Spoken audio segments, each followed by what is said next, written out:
between the upbeat mood of our conference and Labour's 4 days of misery.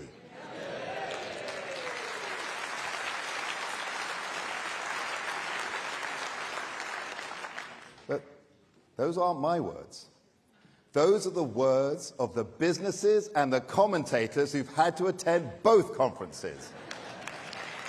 Now, our success would not have been possible without the meticulous preparation and planning of the CCHQ conference team, as well as the care and the security provided by West Midlands Police, the emergency services, G4S, the Hyatt Hotel and the staff of the ICC. And of course, our thanks to the great city of Birmingham.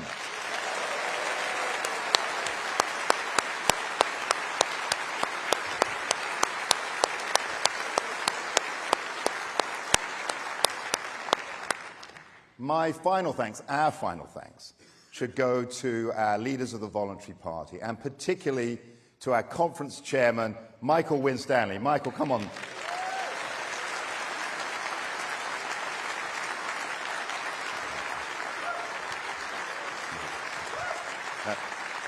Now, Michael, I know you were up later than me last night. I know that for sure.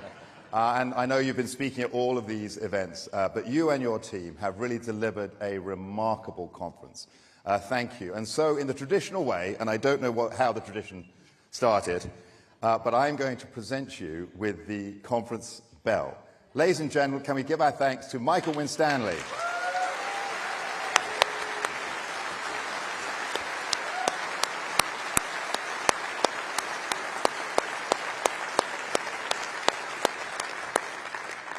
And now it's my pleasure to hand over to Stuart Andrew, our Chief Whip, to introduce the first of our leadership candidates.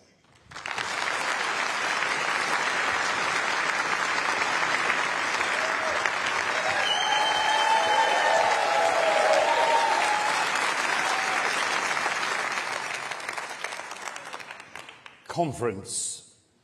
Today I will highlight the task we have ahead of us and what we are already doing in Parliament to hold this Labour government to account. Overnight, we saw horrific scenes in Israel, and we stand wholeheartedly by Israel's right to defend itself, and as His Majesty's official opposition, at times like this, we will work constructively and responsibly with the government, because that is the right thing to do in the national interest.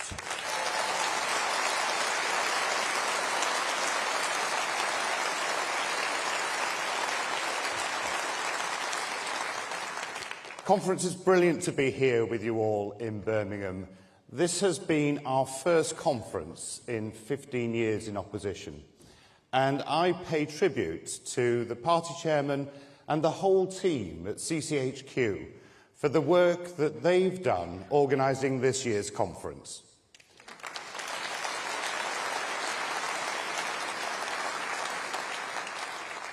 Now, as I was backstage, I couldn't help but think about that famous TV drama House of Cards, where the infamous Francis Urquhart finds himself as Chief Whip during a leadership contest.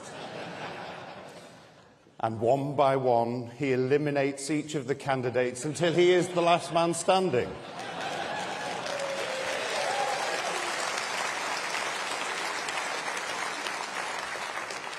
Some of you might think it's just coincidence that the schedule has put me here before the leadership candidates.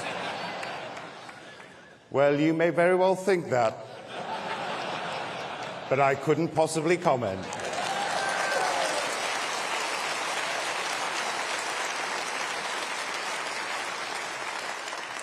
In all seriousness, it's an honour and a privilege to stand here ahead of hearing from each of the excellent candidates we have to choose from.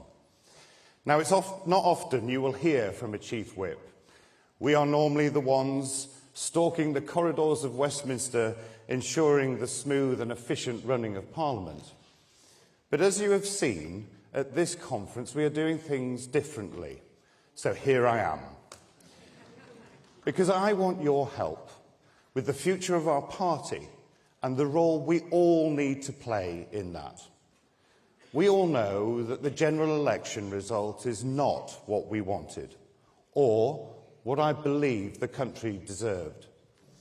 Despite the very best efforts of so many of you here, we lost so many brilliant MPs who I, and I know you, hope to see back on those green benches again.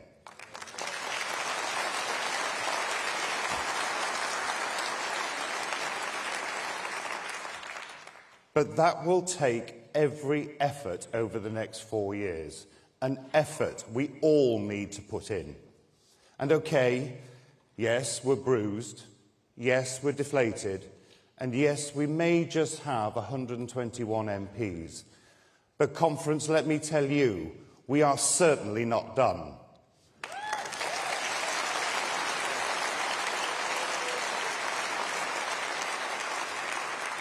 In fact, we are only just getting started.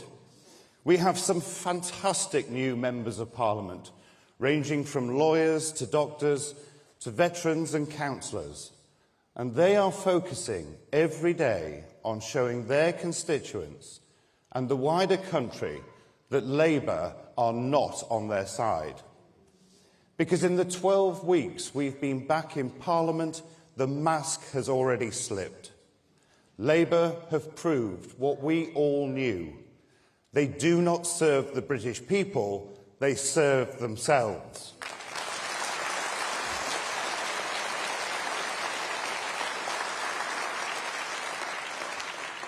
And it has taken less than 100 days to prove us right about where their priorities lie. Countless free games at Arsenal, a few, well, a lot of Paul Smith suits, and proof that Sir Keir certainly doesn't go to Specsavers. You really would think that the son of a toolmaker would do a better job of putting his own wardrobe together.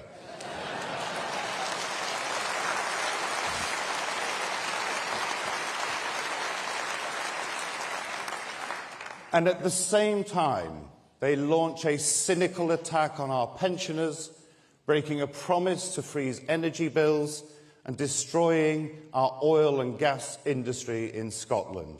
And that is why it is our obligation to hold this new Labour government to account.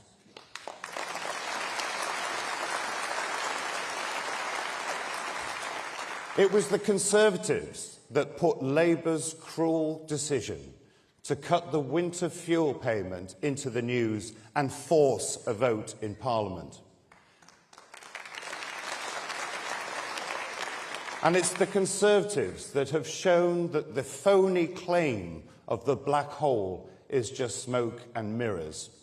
And we will keep going. We as Conservative MPs owe that to you, and we as Conservative MPs owe it to the country. We have the talent, and we will highlight every mistake that Labour make. Now, I want to say a big thank you to my Whip's office team, to Rebecca Harris, Stuart Anderson, Joy Morrissey, Mike Wood, Paul Holmes, David Simmons, Louis French, Luke Evans, Catherine and Harriet, and the whole team at CCHQ, who have worked incredibly hard to help me steady the ship and ensure that we could hit the ground running as the opposition from day one.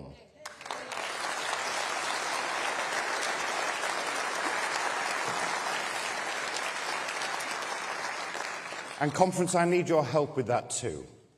I am pleased that we are already coming together. Just look at the buzz we have seen at this conference over the last few days. We need to build on the positive atmosphere we have seen here, because we have to put the years of division behind us, or Labour, the Lib Dems and Reform are all off the hook. For some of you, your favoured candidate may not ultimately be our next leader. But regardless, we have all got to get behind whoever wins.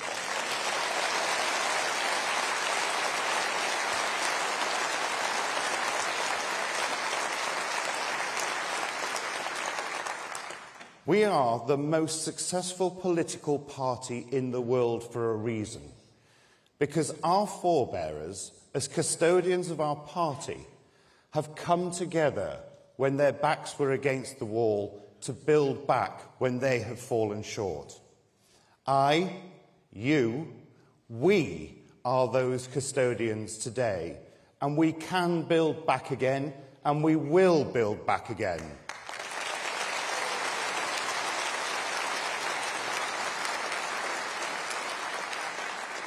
Because we are the only party that, under our new leader, will offer a vision for our country. Years ago, it was this party that spoke to and inspired a young teenager growing up on a council estate in Wales. It was this party that showed that same teenager that families on his estate could become homeowners for the first time. It was this party that gave that teenager's dad the chance to set up his own small business, ending long periods of unemployment.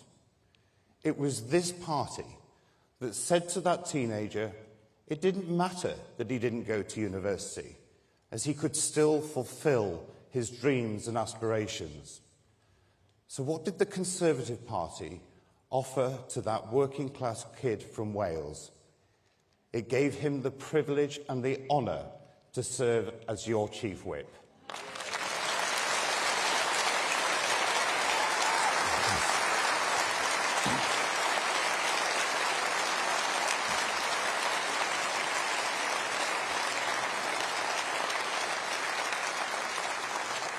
And Conference, we can be that party again, inspiring the next teenager and those voters who stayed at home or voted another way, that the Conservative Party is for them.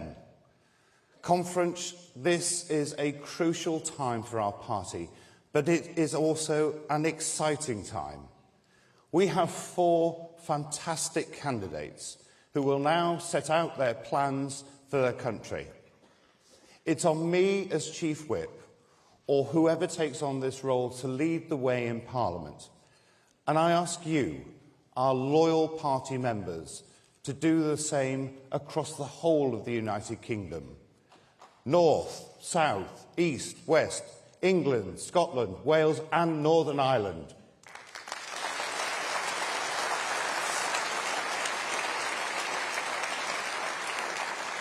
Because next year, we have a big test.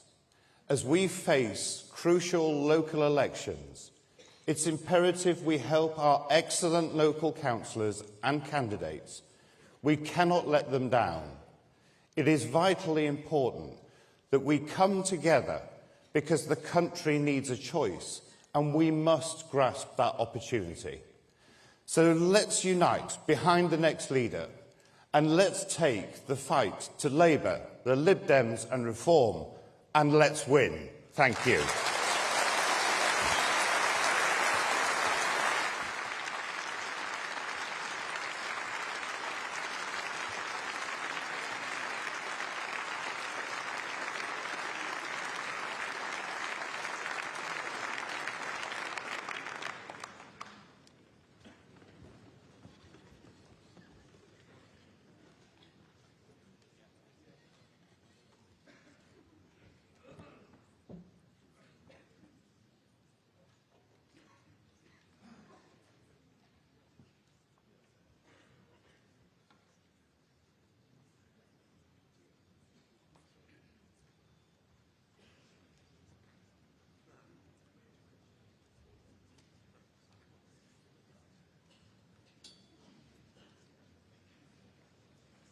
Do you want a Conservative in opposition or a Conservative Prime Minister?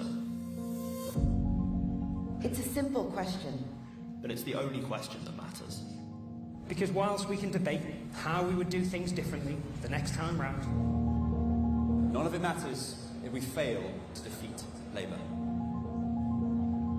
That's why we're backing Tom Tugendhat to be the next Conservative Prime Minister. Because he will serve our country. He will lead with conviction. And act decisively. Not as a Conservative in opposition, but as a Conservative in Downing Street.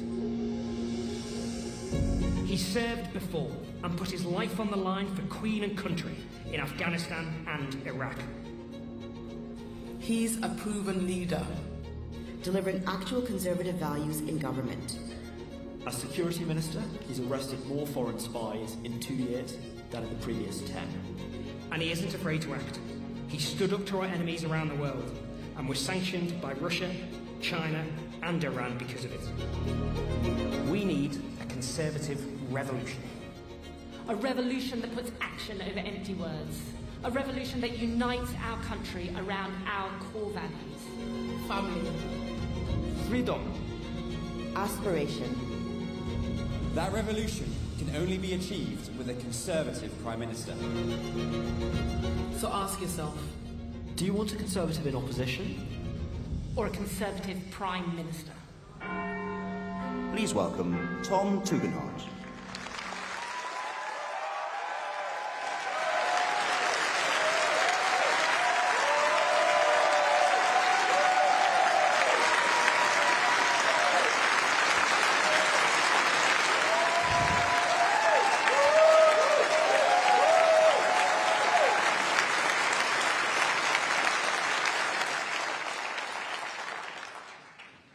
Well, good morning, conference.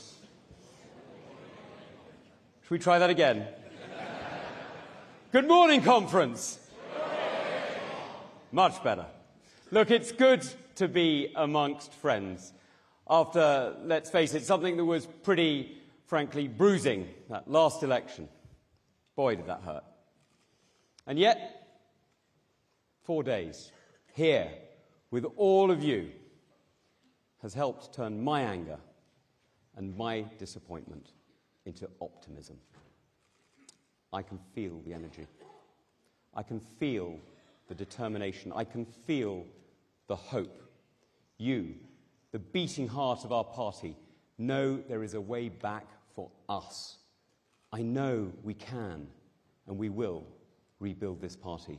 I know we can and we will reconnect with the British people. I know we can and we will restore trust. And if we do that, we can and we will win again.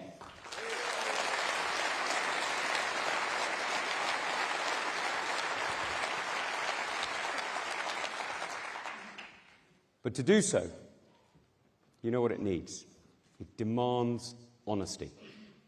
We've heard platitudes, not substance, in this campaign. Too much about personality, not enough about principle. Too much about change without saying how. And I'm standing before you today because I've had enough of the lack of substance, the lack of principle, the lack of clarity. My friends, I've had enough of Westminster's political games, petty point scoring, and self-service. It's not becoming of our great party or our great nation. We can do better.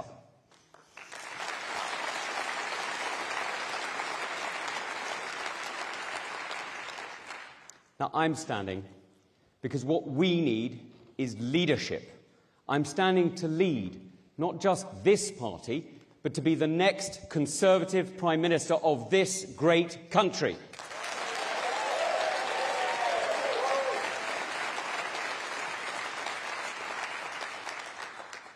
Now, friends, I know what leadership really is. Before I stood for Parliament, I was a soldier. I served our country and I faced our enemies. I know what leadership demands when everything else has been cut away and there's nothing left. Character is what remains. In Afghanistan and in Iraq, I served in combat alongside the best. And I've seen friends push themselves beyond their limits, and some made the ultimate sacrifice.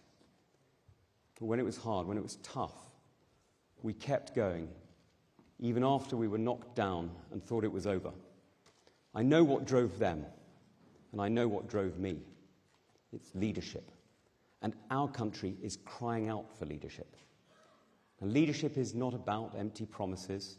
It's not about cheap rhetoric or government by management consultancy. It's not about managing decline, and it's not about talking our country down. Leadership is about making choices that serve our country and our people best. I promise you that as your leader, I will serve our country. I will lead with conviction. I will act decisively. My mission is the prosperity and happiness of the British people. Together, we can win.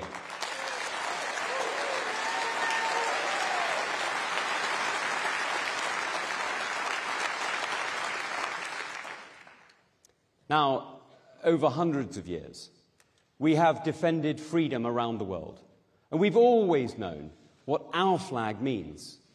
I'm proud to know that where it flies, our values are always defended. Britain has been on the right side of history, and I'm proud of our history. Unlike Labour, I will never apologise, ever, for who we are and the country that we can be.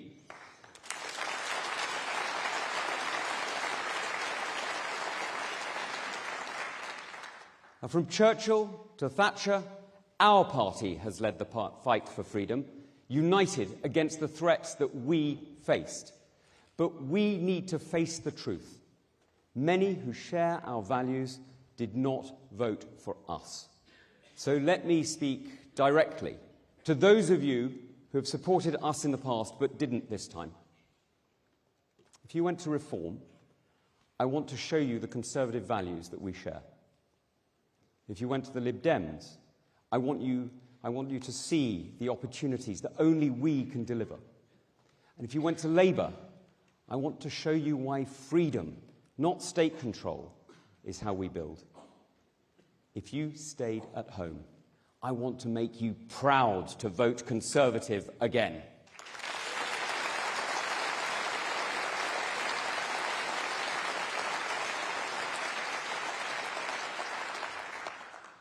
Now, I will grip this party so that we're ready to rescue our country from Labour.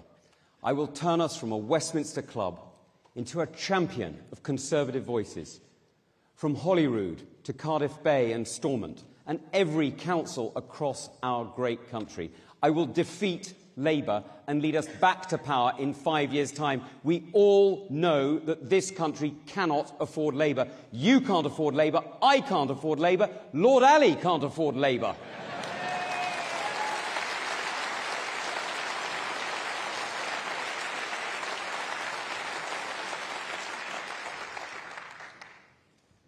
But let's be honest, as a patriot, I want what's best for our country. So I always want our country to succeed. Labour have already shown us who they are. They are the most venal and vindictive administration in decades. Starmer isn't just making pensioners pay for his union paymasters. He's undermining freedom of speech in our universities. He's trashing our border security. Instead of keeping us safe, he wants to police smoking in beer gardens. He's freeing criminals, not standing up for the police. Now, I know what it's like when a Labour government doesn't have your back. The last Labour government left our troops without body armour in Iraq and without helicopters in Afghanistan. As your Prime Minister, I will never abandon those on the front line.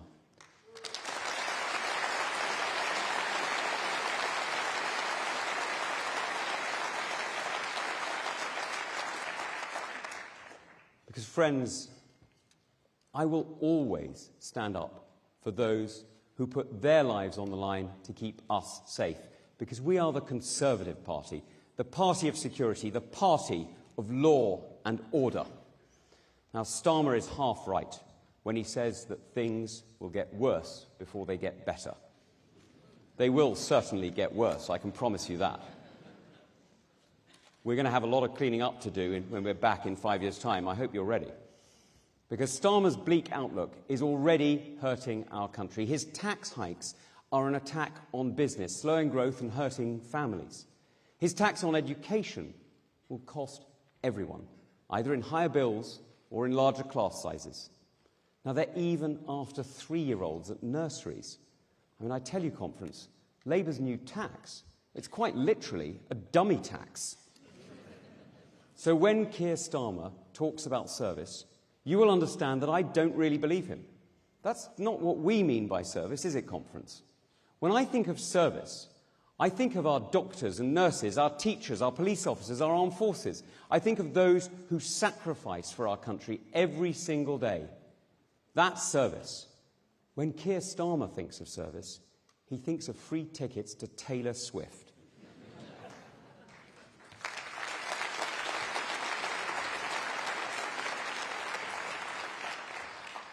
Now, friends, that tells you everything you need to know. Labour have told us who they are. They're rudderless, selfish, and greedy. They're taking us back to the 1970s and the politics of division, socialism, higher taxes, more regulation, more control, the lowest common denominator, trashing hopes and dreams.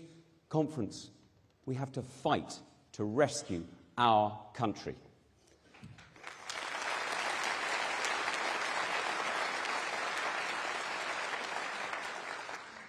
Now, the politics that drives me builds on the best in us and makes us stronger. So to those who want to divide us, I say this. I served with men and women of every religion and background with pride. We are one nation. We are one united kingdom. And the Conservative Party...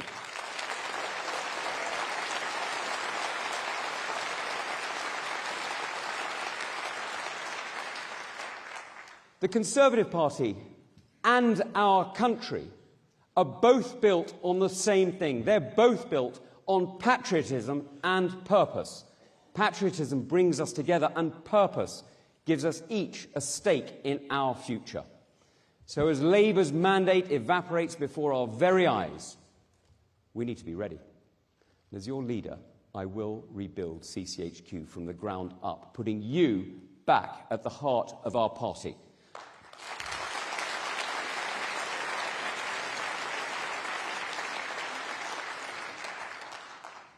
And I will turn us back into being the campaign-winning machine that you know we can be. Now, my plan is to rebuild the Conservative Party and to make you proud again. My mission is to win the next general election, and I have never failed a mission yet.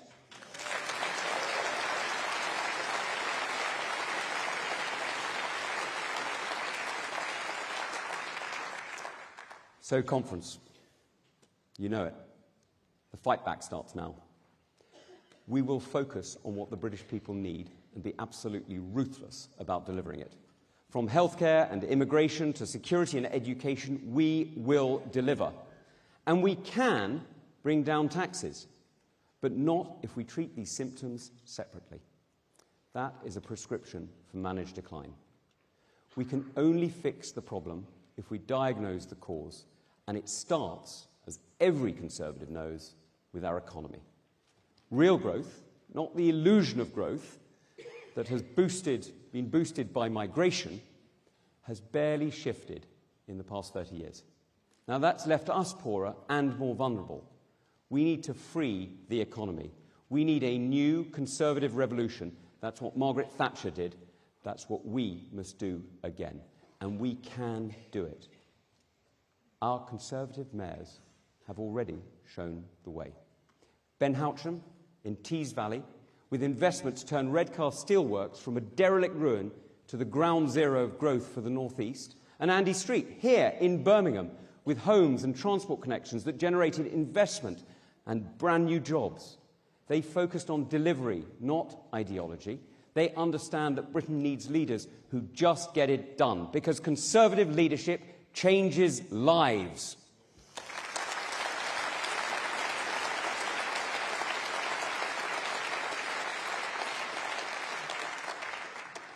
Now, I will build an economy that works for you, that delivers homes and jobs for our children, that helps people back to well-paid work, that lets you choose what you do with your money. That's my politics. That's what I will deliver. That's what I mean by a new Conservative revolution. So let's talk about migration.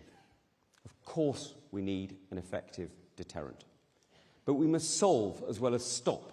And that's why I'll set a legal cap on net migration at 100,000. Not a target, not an ambition, a cap.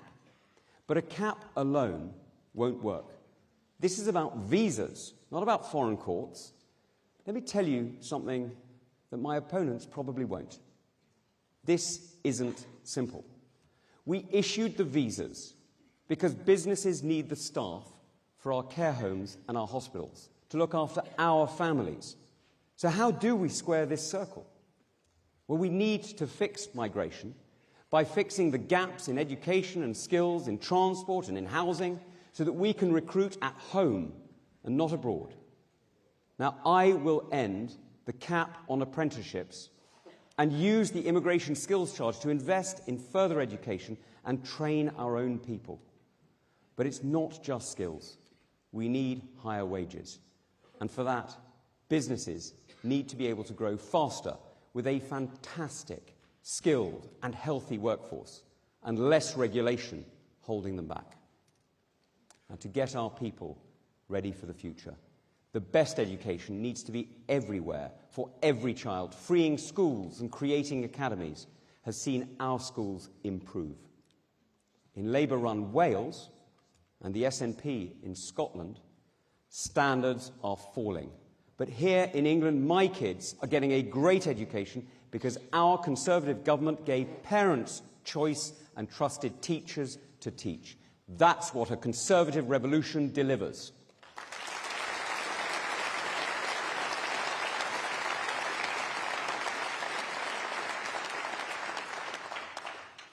And for our families to stay fit, you know it, we need the best healthcare.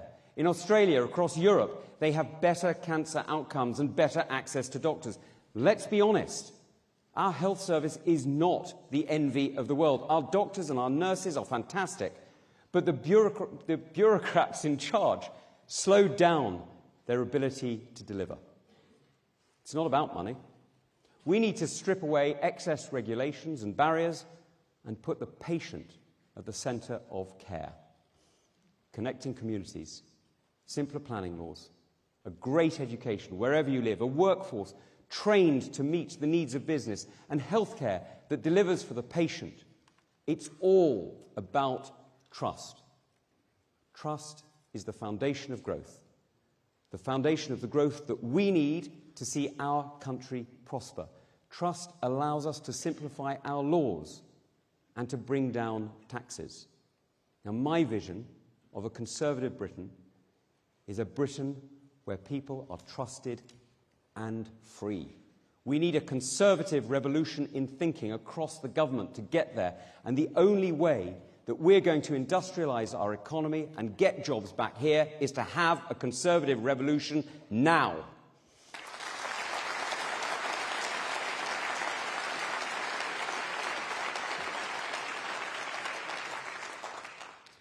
Now, conference, I've often spoken about foreign affairs, from China and how we need to reduce our dependence, to my warnings about the energy shocks that Russia and Iran could throw at us. All three countries threaten our security, and we need to change how we invest to protect our prosperity. And let's face it, that starts with energy security. We need to build new nuclear power plants again, so that we are never dependent on tyrants.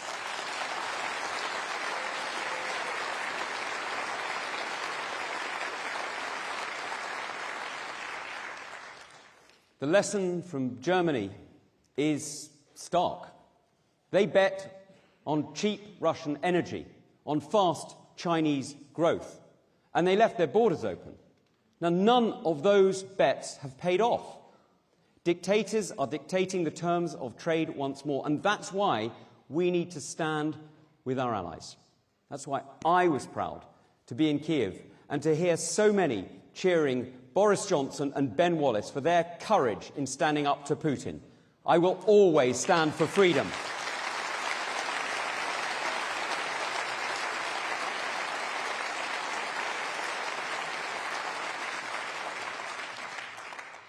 Now, freedom, as we know, is our greatest strength.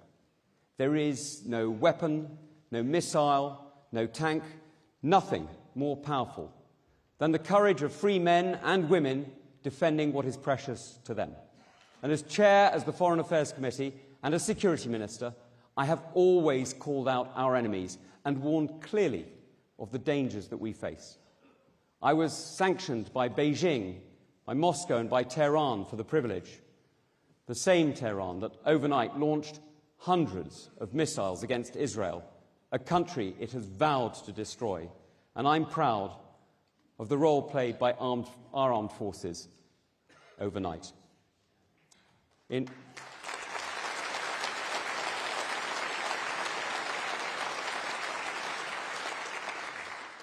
an ever more dangerous world, Conference, I will never stay silent in the face of aggression or when our freedoms are threatened. I will always remember the promise I made to keep our country safe. Friends, we need to remember who we serve and how our problems are connected and how we fix them together. We need to give young people the chance to own a home, connect that home to work and that work to growth. That's our route back. That's how we win again, by remembering that conservative principles start with the family and build to the nation, by remembering that conservative economics help you control your own life and your own wealth, by remembering that conservative delivery starts with the patient and the pupil, not the faceless bureaucrat. When we...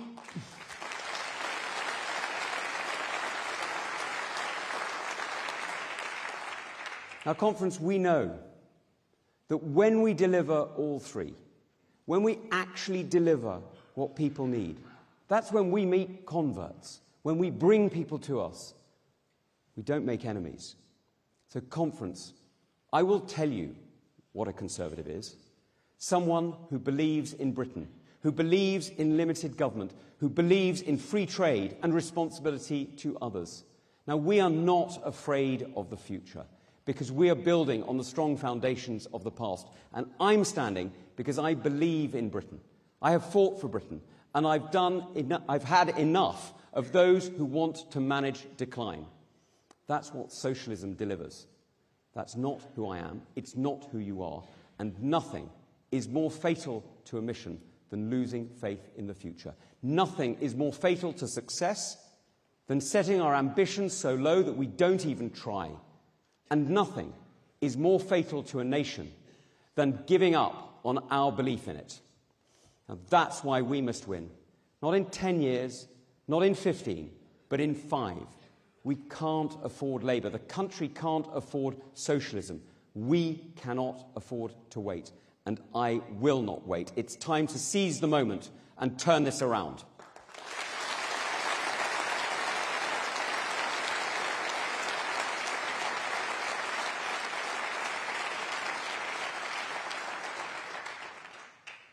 Now, friends, I get it. You've had enough. So have I. But you have a choice.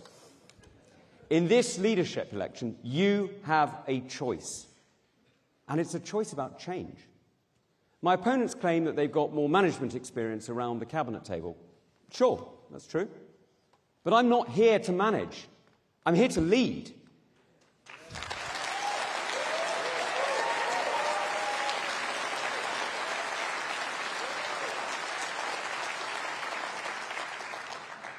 My friends, you know it. We're not going to change this party and this country with the same management, the same mantra, the same slogan. The only way to build trust back is to show real change. And that's the new Conservative revolution that I promise. That's the change only I can deliver. That's the change only I will bring. Our mission is the prosperity and happiness of the British people, and we start today.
Broken. Untrustworthy. Selfish. There were moments during the last 14 years where our party let Britain down. We forgot who we were. Forgot about our values. Forgot about what makes us truly conservative. And we have to get that back. And fast. Because when we are true to our values, We can achieve so much. We're the party who over the last 14 years halved crime, Legalised equal marriage. reformed the welfare state. Oversaw the creation of 800 jobs a day.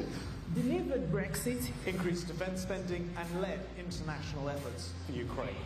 Gave the vaccine to the world. And led Labour with the fastest growing economy in the G7. Yet we spent more time arguing amongst ourselves than lauding our achievements. We need to unite and rediscover our common purpose once again.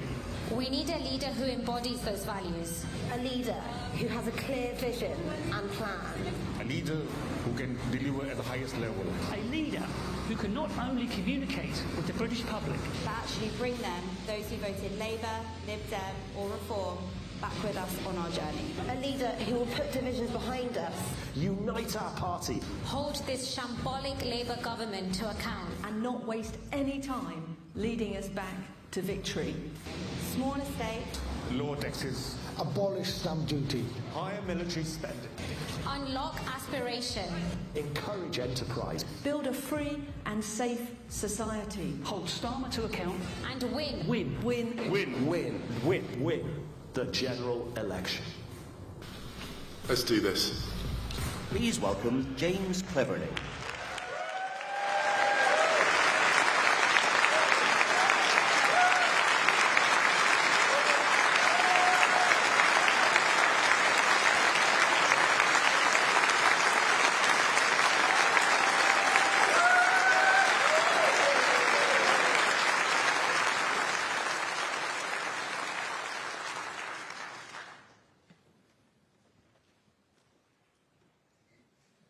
What's the purpose of our party? What's our job? Why are we here?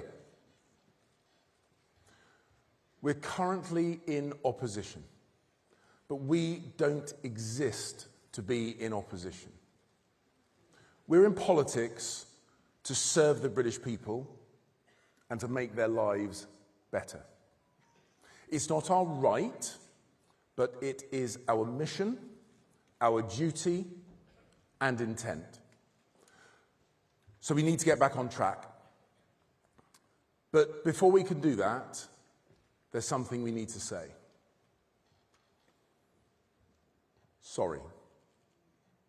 Sorry on behalf of the Conservative Parliamentary Party who let you down. And we have to be better, much better. And under my leadership, we will be.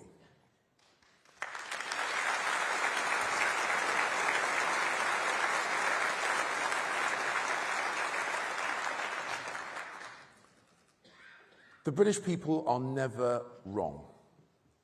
The British people told us to go and sort ourselves out. Let's not make them tell us again. Because if we wallow in self-pity and blame other parties, if we look backwards instead of forwards, if we focus on what we are against rather than what we are for, if we're complacent and just wait for the political pendulum to swing back to us, we might as well go home now. I hadn't planned to run for leader. I could have taken the easy option, sat this one out, spent more time with my wife, with my boys, with my Warhammer figures.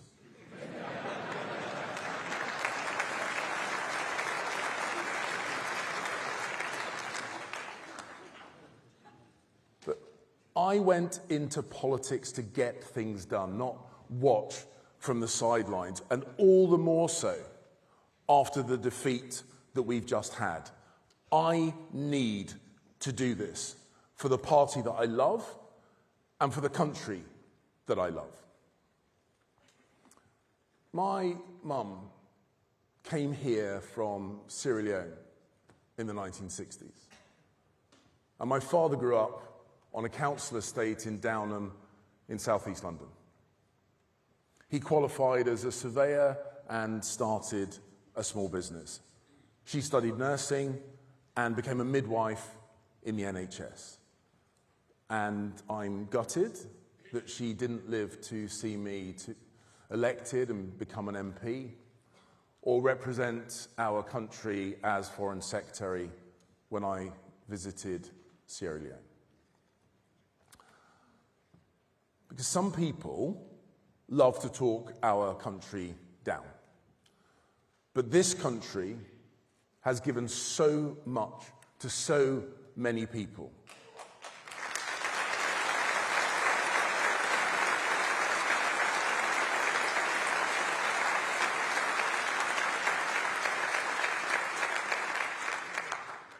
Including my family.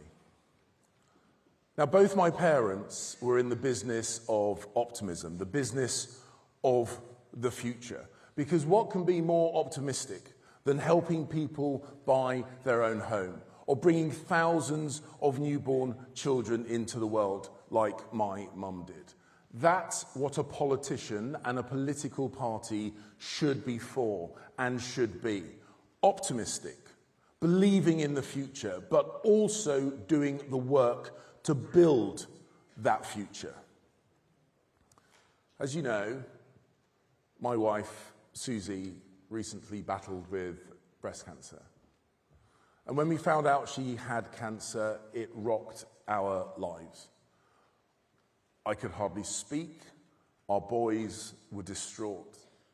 But because of the amazing professionals, the doctors and the nurses of the NHS, her life was saved. So to all those in the NHS, I say thank you.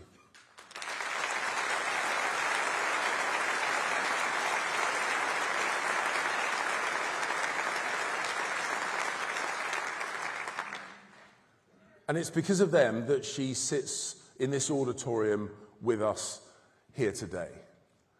And her courage, determination, resolve, and optimism, her belief in the future, our belief in the future, is why we are here today.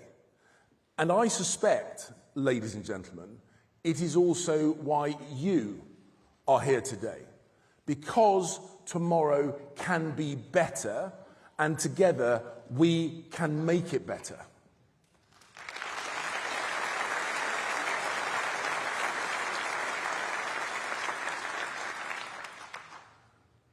It's perhaps no surprise that I followed in my parents' footsteps. Small business and then public service. Optimistic, believing in a better future, but also doing the work, doing the hard yards. Because getting from my childhood home to this stage wasn't straightforward. I grew up a mixed-race kid in Lewisham. Now, at 19, I joined the regular army, but I got injured and I had to drop out. So I joined the reserves and served for over 30 years in the Royal Artillery, finishing as a lieutenant colonel. Now, I don't pretend to be a war hero, but I did command a battery in Bristol of 100 soldiers. And one day, I got the call. I got mobilized. I thought I was going to Basra or Baghdad, and I was sent to Luton.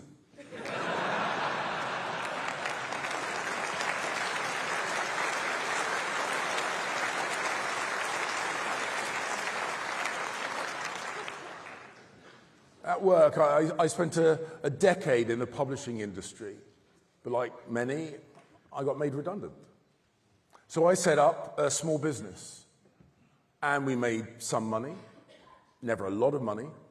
And after the 2008 crash, we made no money at all.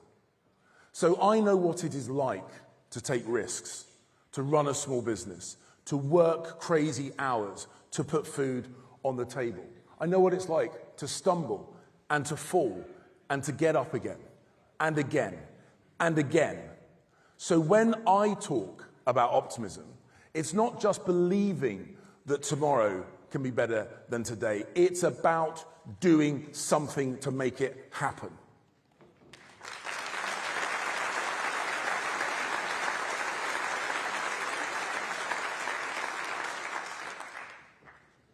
My political hero was Ronald Reagan, and he knew what optimism was. Even in the depths of the Cold War, he made Americans want to vote for a conservative. Not reluctantly, but with enthusiasm.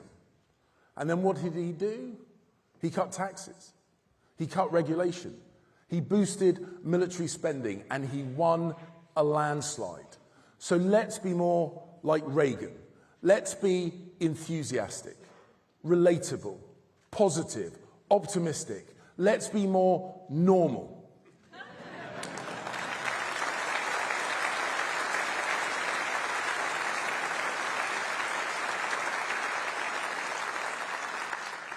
Let's sell the benefits of conservatism with a smile.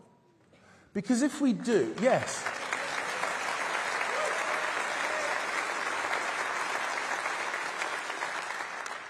Because if we do, we can see off the threat from Reform and the Lib Dems and win back Labour and re-energise those Conservatives who stayed at home at the last general election, get them off the sofa to the ballot box and voting Conservative again.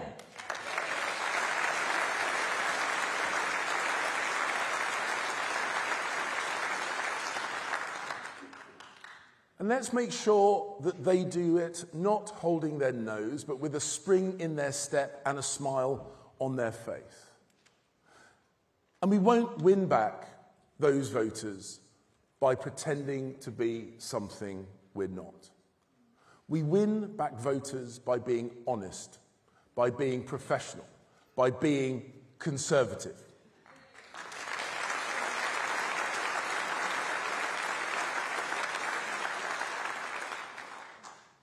And let's remind ourselves what our great party has done for this country. It was our party that took children out of factories and put them into schools, started the abolition of the slave trade, created the Metropolitan Police, and gave the United Kingdom its first, second, and third female prime ministers.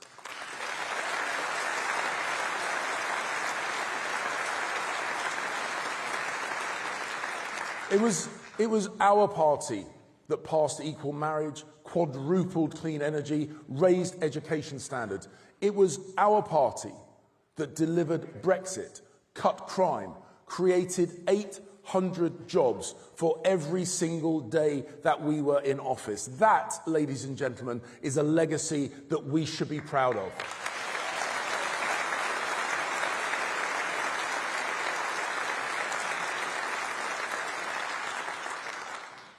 Don't let anyone trash our record. Be proud of our record.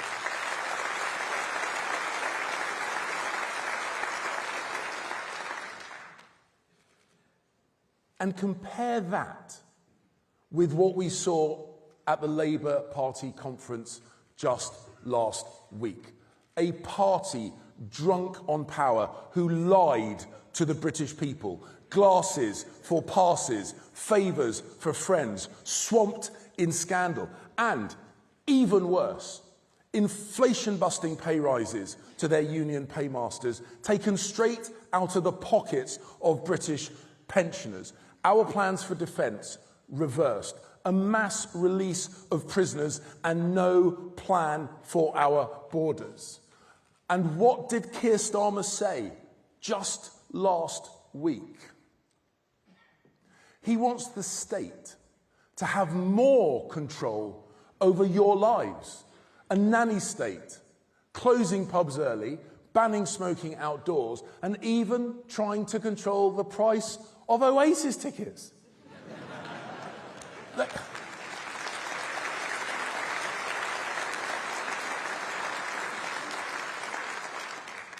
They are completely out of their depth. And we need to be ready. And we need to hold them to account. Not next year, or in 2030, or after that, but now.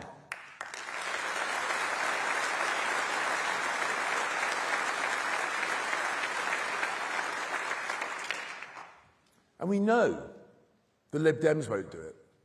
They're too wet. And in the case of Ed Davey, soaking wet.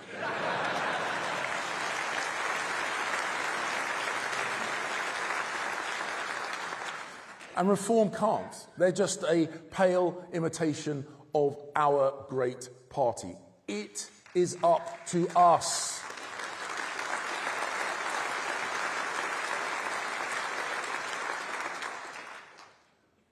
And never forget, Reform didn't deliver Brexit. We did. Reform didn't cut immigration. I did. And mark my words, we will beat Reform by being the best version of ourselves, not a pale version of anyone else. So no mergers, no deals.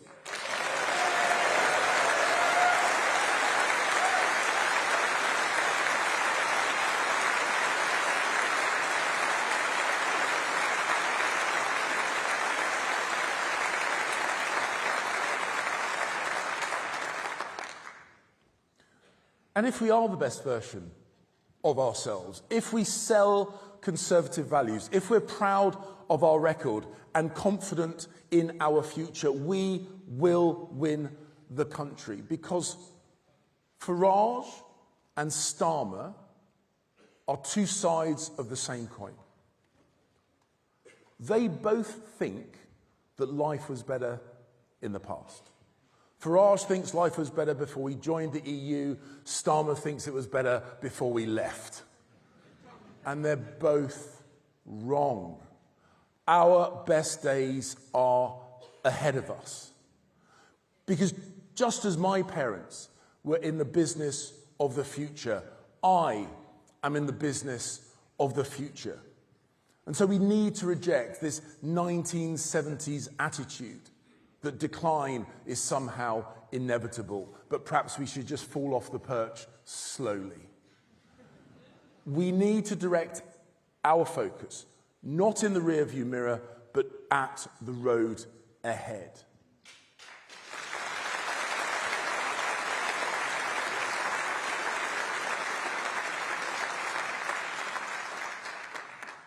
So, conference, how are we going to face the great challenges of our time? The way we always have done when we succeed, by being for stuff again. British science and engineering shaped the modern world. We are the country that gave the world the vaccine twice, the steam engine, the light bulb, the World Wide Web, the bicycle, the tank, the people who split the atom. We need more, yes, we can, both from our party and for our country. We need to build more homes so that we can build a new generation of optimism in the tradition of Macmillan and Thatcher. We need to cut the cost of childcare so people can build a family. We need to cut red tape so we can build the energy and the transport infrastructure we need, but do so more cheaply and more quickly. We need to build, and remake the argument for conservatism, for capitalism, by our actions, not just our words.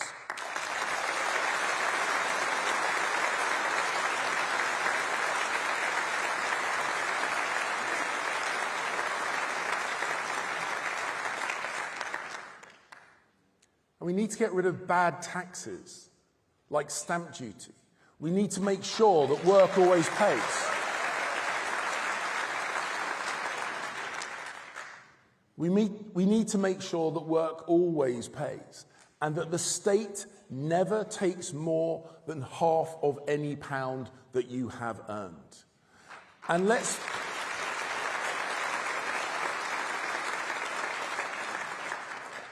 be the party of free markets and freedom, of business and of enterprise. Let's get on their side, but out of their way. These are my values. These are consistent values, not opportunistic.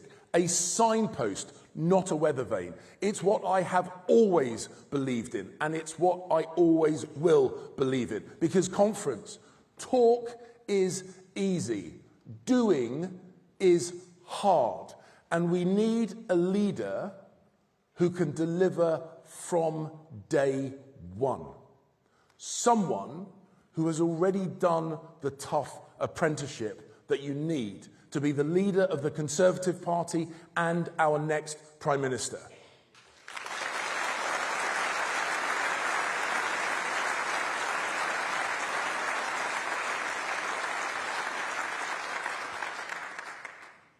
I led the Conservatives on the London Assembly, where I reformed and upgraded the London Fire Brigade, taking on the unions and winning. That was a tough apprenticeship. On the Metropolitan Police Authority, I kicked out corrupt coppers, and that was an important moral apprenticeship. As Conservative Party chairman, I got our candidates selected in record time so that we could fight that 2019 general election. And I got our campaign machine ready to fight. And yes, we won the biggest majority since Margaret Thatcher. We got Boris elected and we got Brexit done.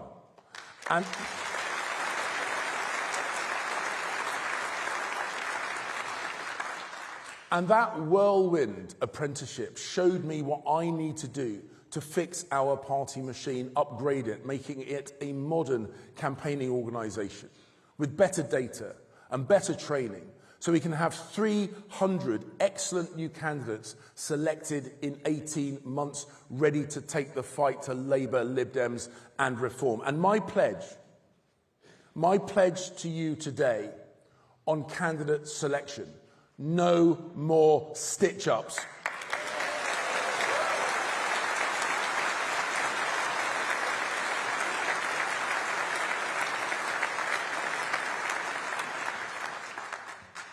Conference, we need to choose someone to lead us who has already done their apprenticeship and get this party winning again. As Foreign Secretary, I strengthened our posture on Iran. I dealt with Putin's nuclear threats. I worked with Ben Wallace to get tanks delivered to Ukraine. And in Beijing, I told the Chinese foreign minister to his face, do not invade Taiwan and lift the sanctions.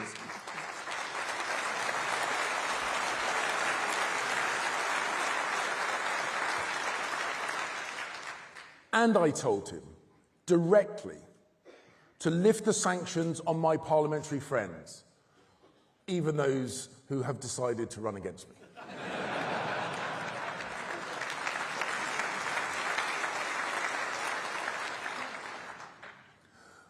I rejected the advice of Foreign Office officials, and I was the first foreign minister to go to Israel after the 7th of October terrorist attacks.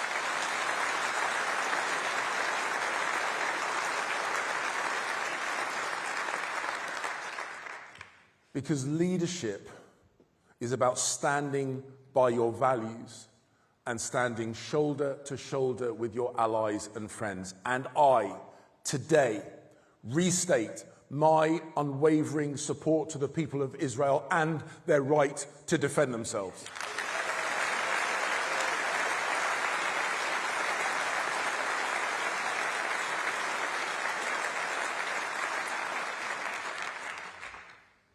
I have seen firsthand how dangerous the world is. And that is why I commit to an increase in defence spending to 3% of GDP.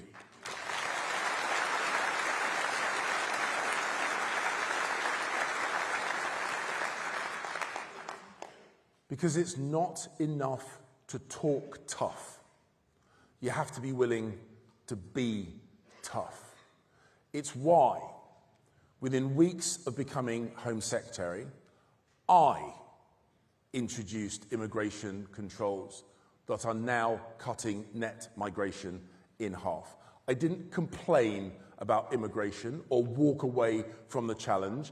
I got it down by 300,000 people a year.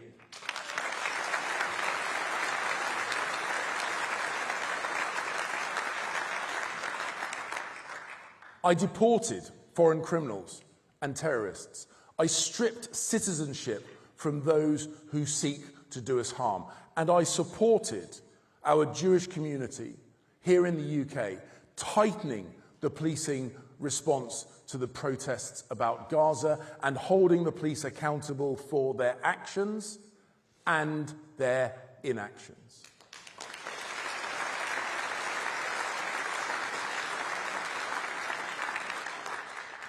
The point is, we can deliver for the British people once again with the right leader, with me as your leader.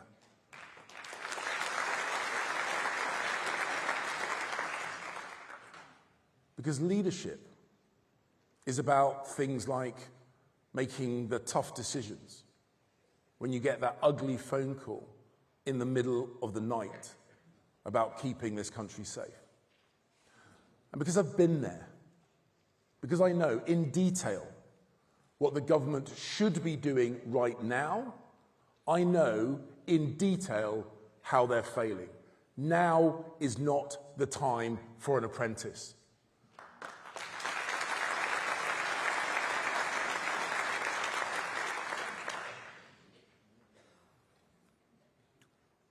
I'm not doing this because I want to be something.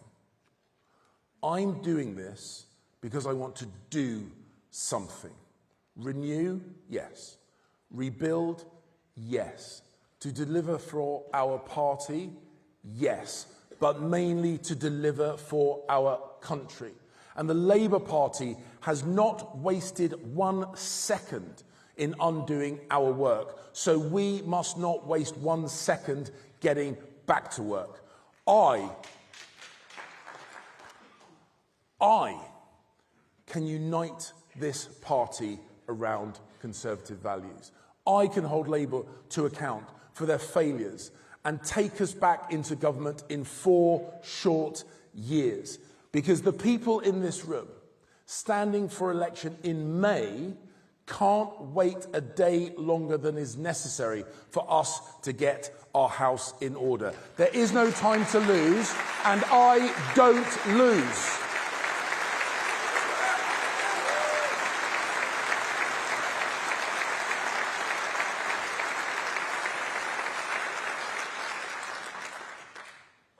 So if you want a winner, choose one.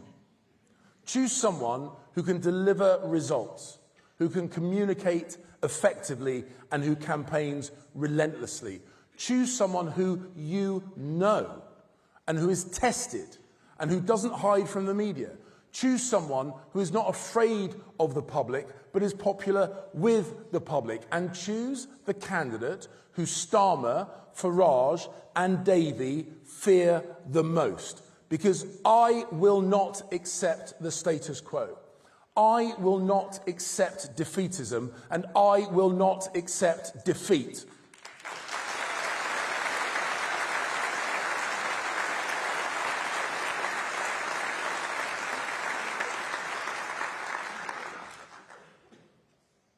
Everyone running in this leadership contest needs to ask themselves, do they want to be the leader, or do they want to lead? And I know what I want to do. I want to get the heel of the state off of your neck, get their noses out of your business, and get their hands out of your pocket.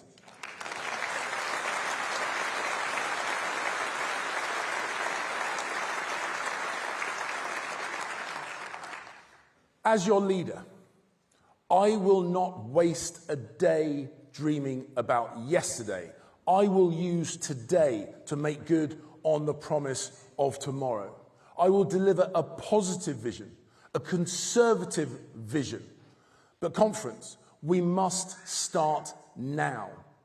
Keir Starmer has been Prime Minister since July the 5th. And since then, we've had 100 reasons to regret it. It's called July the 6th, and July the 7th, and July the 8th.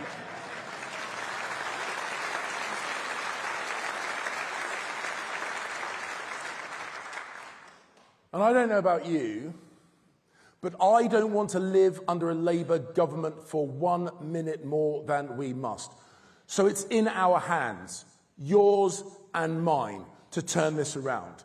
And we can. Because the facts of life, the simple desire to aspire and achieve, to provide safety and security for your family, to own a home, to build a life and give your children a better tomorrow than today. These are conservative facts.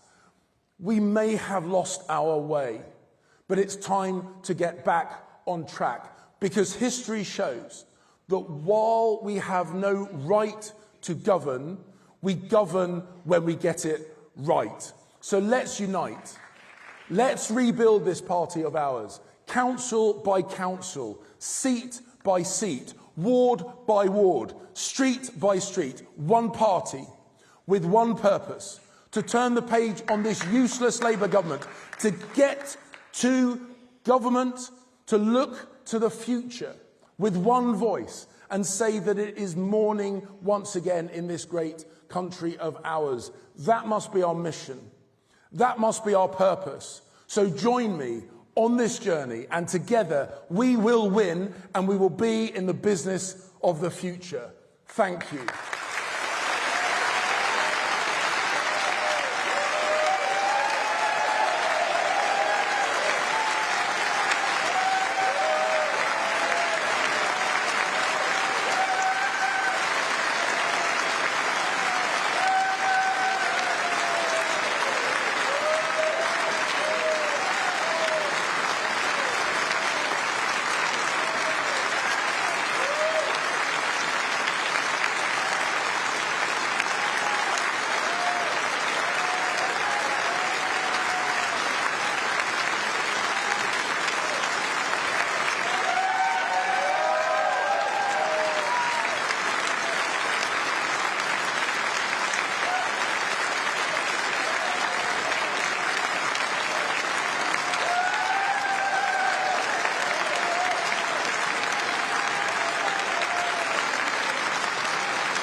I've always grown up with the impression that, Labour was the party for the working man. It felt like there was a Conservative party which would be speaking to what I wanted to do and then where I wanted to be. Wow, come on.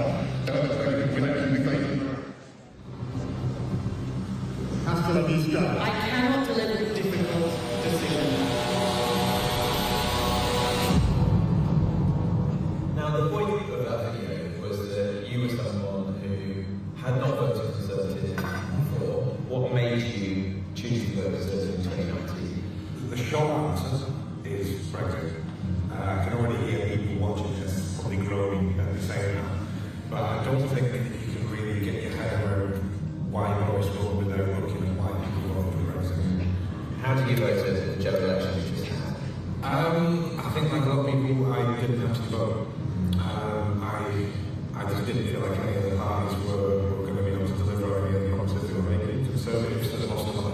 SNP. I think they've been extremely poor on immigration. To me, it feels like we're starting a sinking ship and we're arguing over the morality of plugging the gaps. And we've got to really start to get radical. And we've got to really start getting tough on these things. Both for legal and illegal immigration. I think both of them need addressing. Yes. Because on the vote, we said we were going to do whatever it takes, and then we didn't do it. How do you feel about the Conservative Party now and politics at the moment? I mean, I personally feel like I did back in 2016. I just feel politically homeless again. I think in order to get people like myself back, you're going to have to give them a voice again. I think that would go a long way to getting the confidence of communities like this back. Really nice to see you. If I was leading this party, and I did the things that we talked about today, would you come back to us? I think I would. Please welcome Robert Jenrick.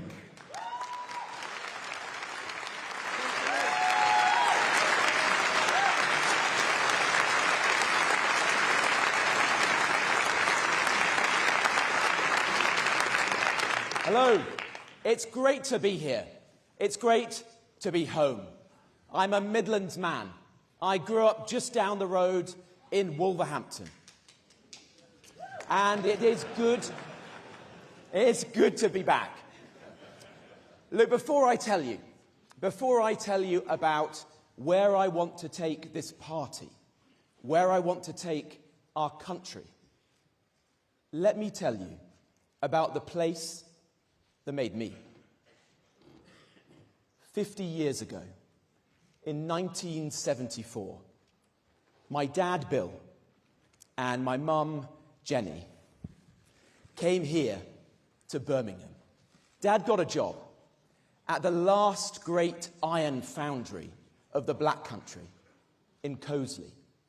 It was a vast Victorian metalworks that had made the pots and the pans of the empire. It was called Cannon Industries because it had made the cannon for Wellington's army. My dad loved that.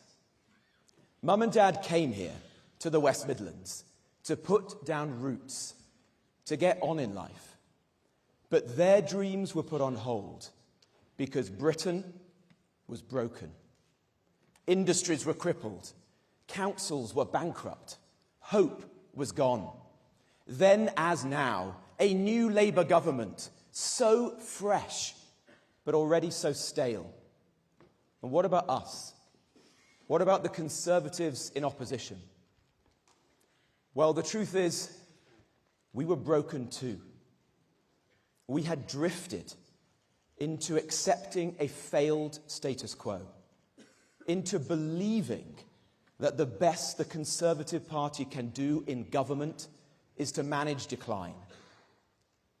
But in that year, in that momentous year for my family, 1974, our party made a big decision. We chose to change. We chose to change our leadership, to change our policies. We chose to reject defeatism. We reignited our confidence by looking again at our purpose and saying loudly what this party stands for. And the choices we made that year, 1974, led our party to victory in 1979 under one of my heroines, a woman as strong as the iron cast in my dad's foundry, Margaret Thatcher.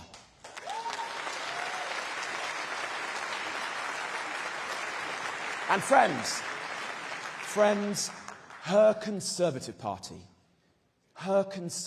Party reversed Britain's decline, and it did so by backing people like my mum and dad. They bought a home, they started a family, they founded a small business. They didn't need to tell me what their values were. They lived them. In the sweat and the sacrifice of building that business around their kitchen table, in the love and the security they gave to our family, in the solemn duty and respect they showed to Queen and country, Decency, hard work, aspiration, patriotism, those were their values. Cast in iron, built to last. I am so grateful to my parents, and I want to say thank you. I am in politics for the millions of people in our country just like them. Devoted citizens, good neighbours, the people who get up early in the morning to put food on the table for their families. Yes, the people who start small businesses around their kitchen tables. The people for whom there is no pressure group pressing their case, no lobby demanding their so-called rights. So let me tell you, if I am your leader, the pressure group for Britain's hard-working majority will be us, the Conservative Party.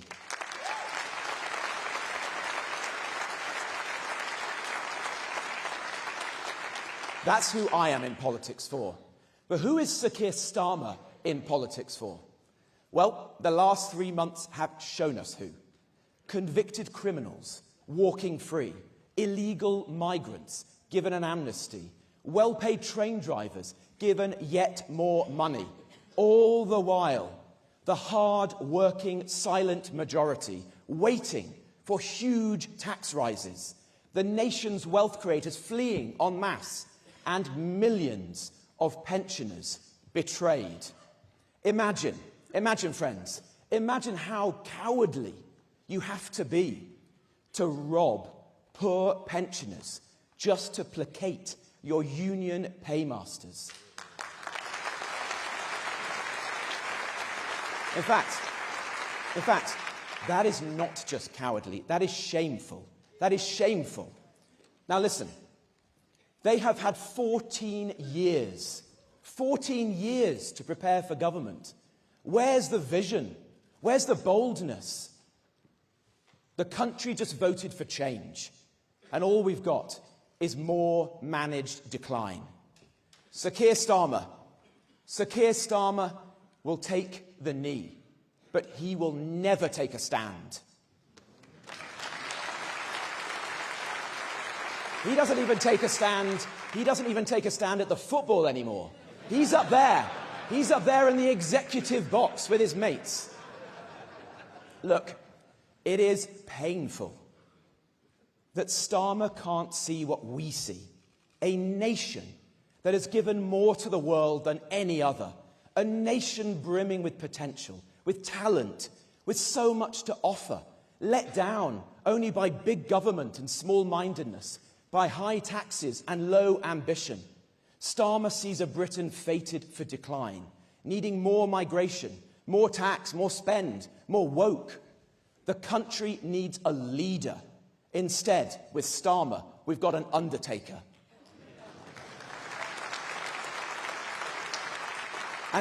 And what about the cabinet?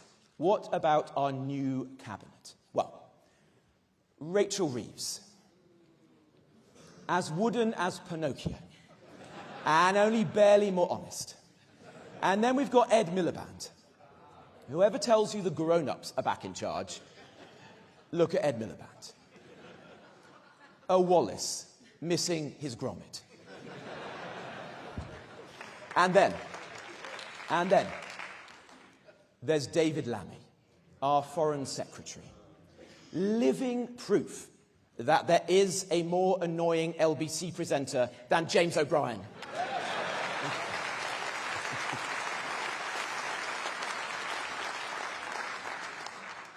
But seriously, friends, if we are going to change this party, if we are going to turn it around, we've also got to be honest about where we've got to and what we did in our 14 years in office.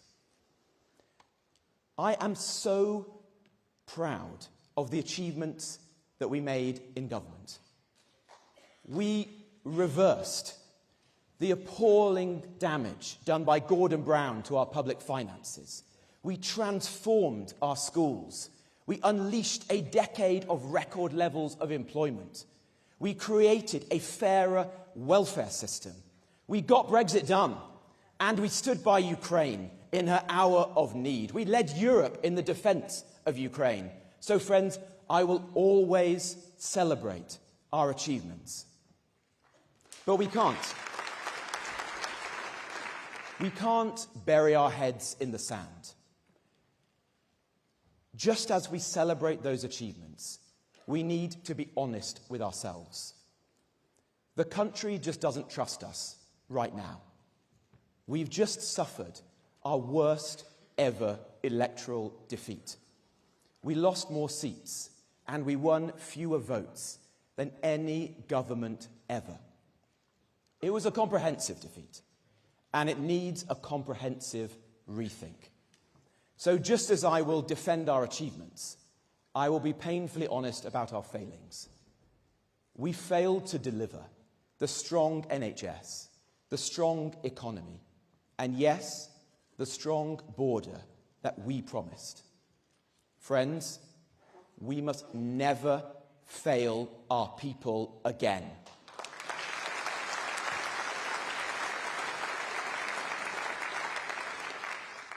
And the truth is this: if we are going to change this party, to restore the trust and the confidence of the people, if we're going to tackle together the immense challenges our country faces, we are going to have to build something new, a new Conservative Party.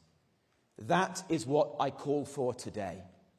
A new Conservative Party, nothing less than that, built on the rock of our proudest traditions and noblest values, but a new Conservative Party.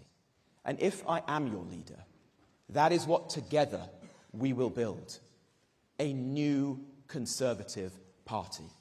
Now, you know that I loathe empty rhetoric, big words and little action. That is part of the reason why we are where we are. You know that I will take a stand. You saw me take a stand last year. And frankly, it is the only reason why I won my seat of Newark at the general election. Against all the polls and the pundits, the only seat that our party won in the whole of Nottinghamshire and Derbyshire. Because my constituents, to whom I owe so much, knew that I took a stand. For them, for the country, for the change we need. So, today, let me set out 5 changes that this new Conservative Party must make. 5 stands that this new Conservative Party will take. And let me begin with this one. We must take a stand to secure our borders. We must secure our borders.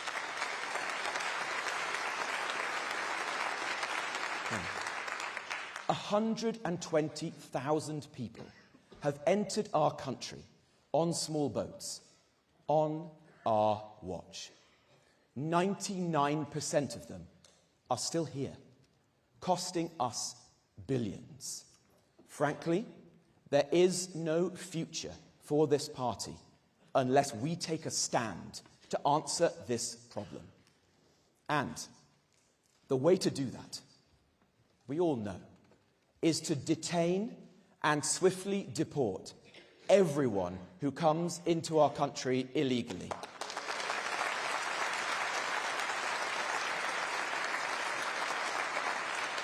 But we will never do that. We will never do that. It is impossible unless we leave the European Convention on Human Rights. And we free ourselves from Tony Blair's Human Rights Act. These institutions are creating an arsenal of laws by which illegal entrants frustrate their removal. We have to change that. You can't ignore the European Court. We're a common law nation. You can't reform the European Court. It requires unanimity. 46 countries from Iceland to Andorra to Hungary. It's a fantasy. The choice before us is leave or remain. I'm for leave. I'm for the country. I am for the country of Magna Carta, of the habeas corpus, of the Bill of Rights, defending our own freedoms and liberties. I am for finishing the job that we started with Brexit and restoring to our people and our Parliament its sovereignty. So under my leadership, the new Conservative Party will stand for a new Great Reform Act, one that leaves the ECHR, repeals Tony Blair's Human Rights Act, and writes a British Bill of Rights. That is how, my friends, that is the only way that we get the foreign terrorists, the criminals, off our streets and out of our country. That is the only way that together we will end illegal migration for good. And the age of mass migration, that must end too. It's not making us any richer. It's putting immense pressure on our housing, our hospitals, our roads. And if we're honest with ourselves, the sheer scale and the lack of integration is sapping at our culture and our national cohesion. If I am your leader, I will fight for the effective freeze in net migration our country needs. And this time, we will cast it in iron. We will do it with a vote in Parliament, so that each and every one of us can look the British public in the eye and say, we mean it. We're going to do it this time. And if we do that, we give our country the effective breathing space that we need. Will we be open to the best and the brightest? Yes, absolutely. Will we be open to the world and his wife and all their extended family? No, not anymore. And under my Conservative Party, never, ever again. Thank you. And secondly, we must take a stand on net zero. Since 2001, energy prices in our country have quadrupled. Factories have closed. Families have suffered.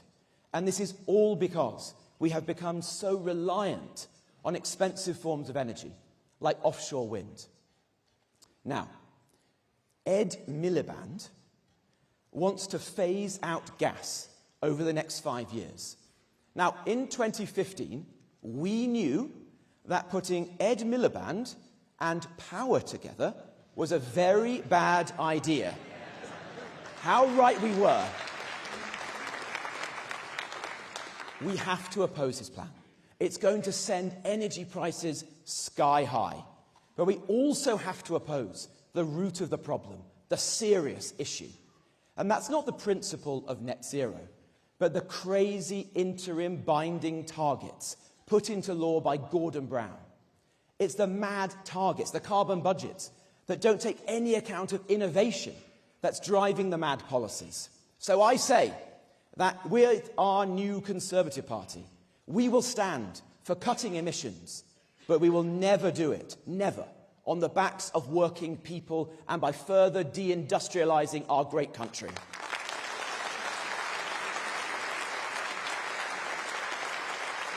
And we must also take a stand to get Britain building again.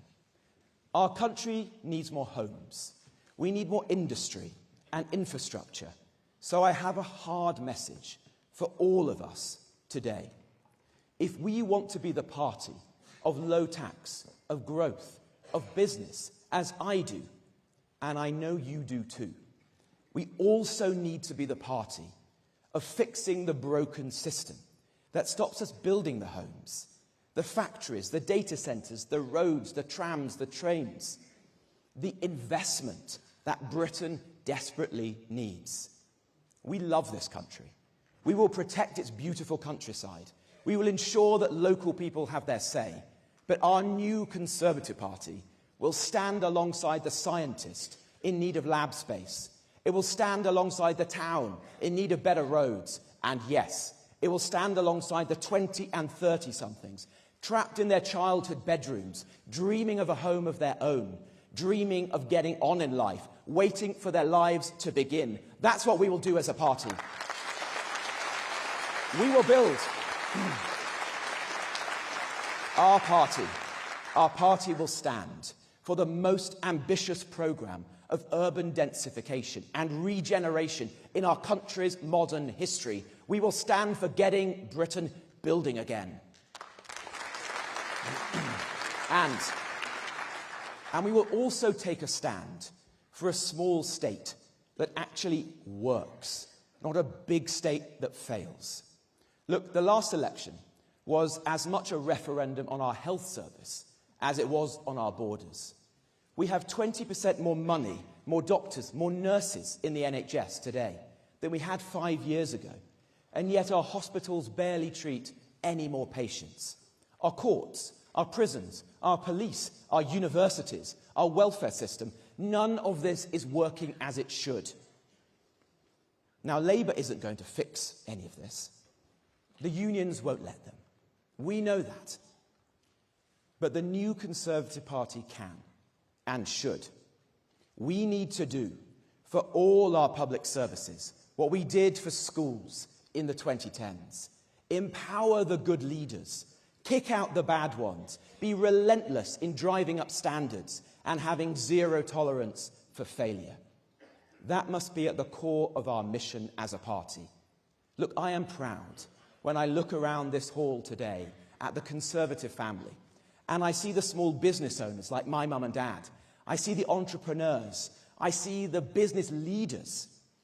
But where are the teachers, the doctors, the nurses? Where are the prison officers and the police officers?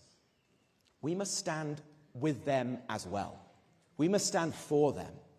Our new Conservative Party will stand for building a state that actually works and the public services that every Briton deserves.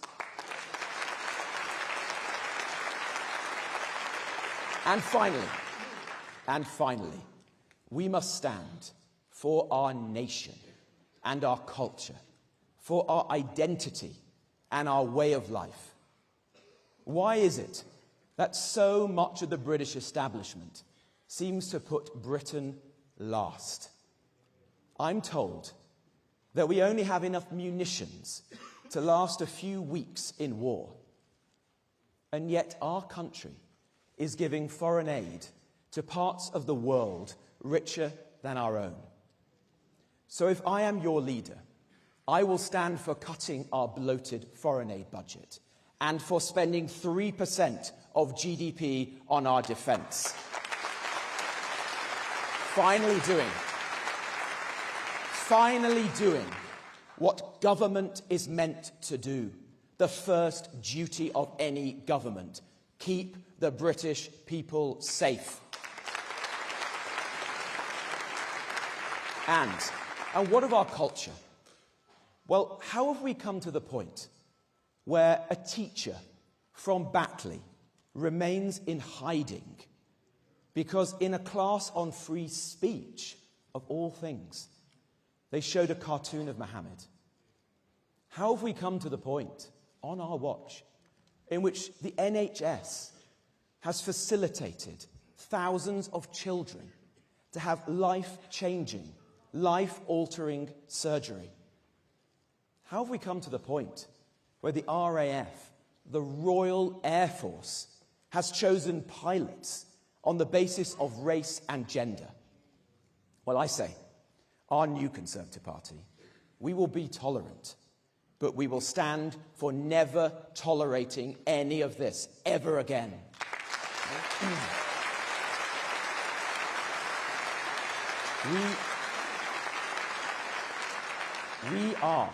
We are the lucky inheritors of unparalleled national identities: British, Welsh, Scottish, Northern Irish, English. And our new Conservative Party will stand for carrying the torch for these identities and handing it on to our children and our grandchildren with pride, with passion, and with purpose. So, my friends, securing our borders by leaving the ECHR and a cap in Parliament to end the era of mass migration. Yes to net zero, but no to Ed Miliband's mad plans. Getting Britain building again.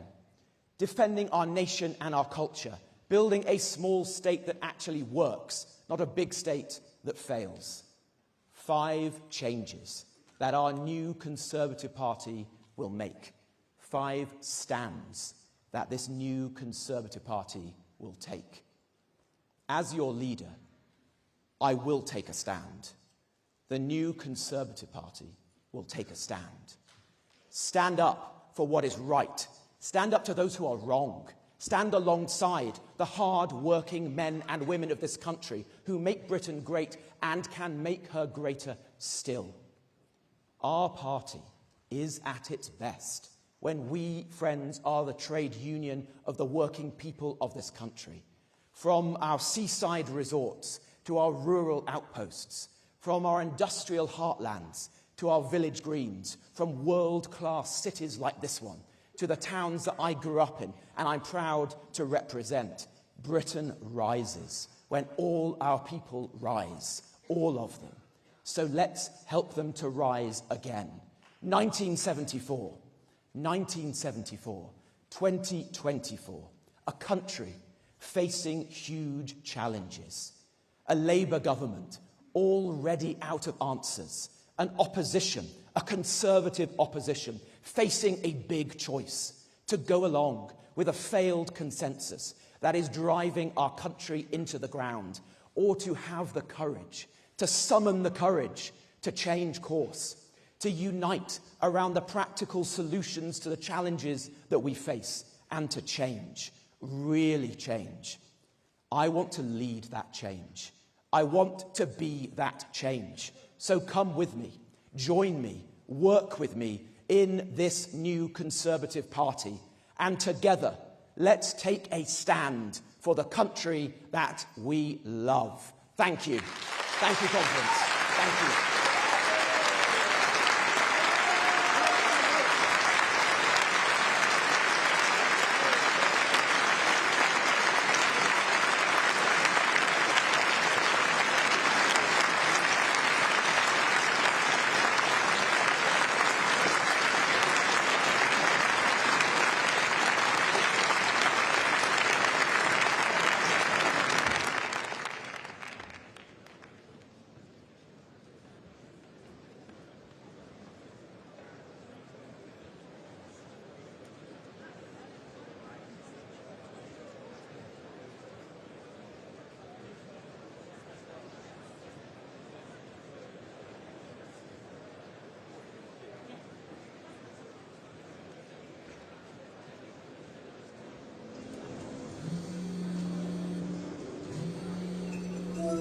In this room and outside feel frustrated and angry that the political class has failed to deliver on its promises. There's no trust in politicians from any party, left, right, centre. Trust and confidence in our Westminster politicians is at the lowest ebb that I can remember.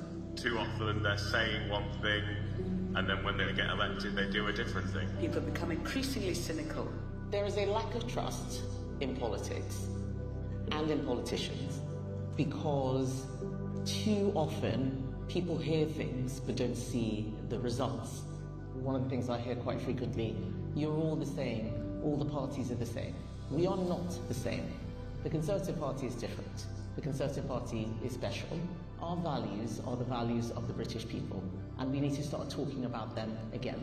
We're going to need a leader who will fight tooth and nail for our Conservative values. What we need is a politician who's prepared to have the courage of their convictions. We need something different. Kemi is the right leader for the Conservative Party. She's our best chance to restore faith in politics, to try and fix the system. Ever since I've met her, she struck me as a Prime Minister in waiting. I worked with Kemi closely on the Board of Trade, but she believes in Britain. She's an engineer that's honest, and she's ready to get stuff done. Kemi has the tenacity, the passion, the drive. Kemi is a person to bring people together and renew not only the party but the country as a whole. She really is the one to be trusted. She's not afraid to be unpopular, but she will say the thing that needs to happen. This is a pivotal moment. The Conservative Party must transform like we've done before. This is our time. We are the future. I'm ready. I know you're ready. So let's renew. Please welcome Kemi Badenoch.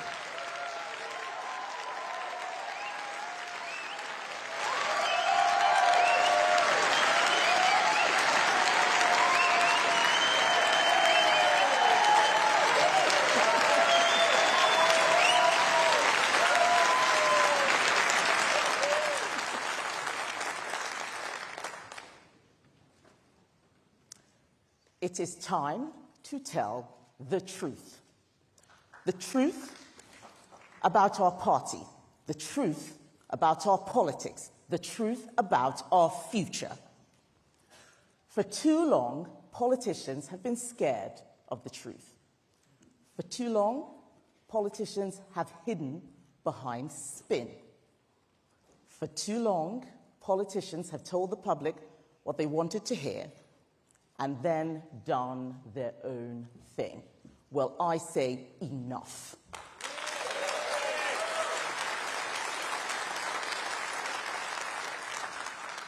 It's time to remember who we are, what we stand for, and what we want our country to be.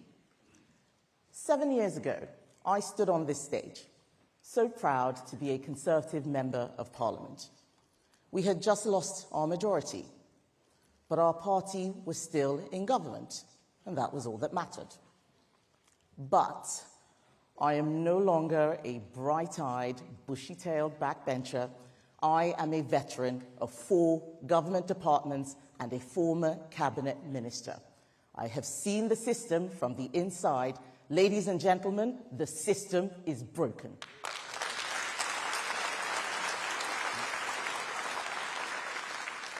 It is not enough just to be in government, because you can be in government and not have power. Without a plan to fix the system, you end up just announcing policies, doing media, and waiting for something to happen. And then you run into trouble, as this Labour government are quickly finding out.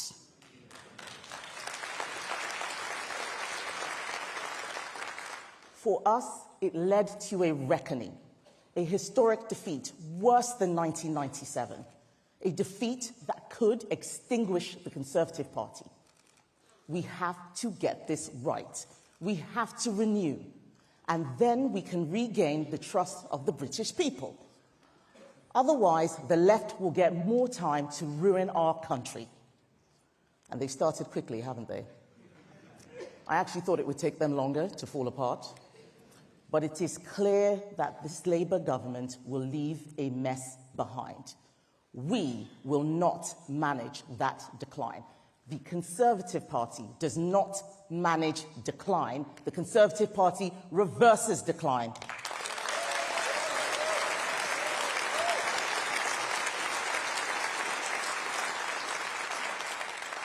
Our country needs us. We must not let it down.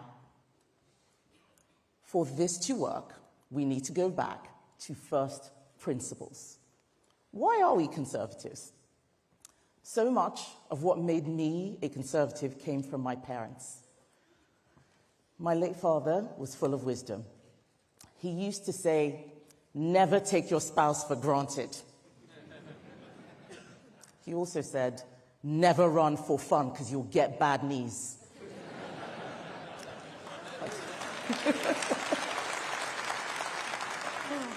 But he also taught me responsibility.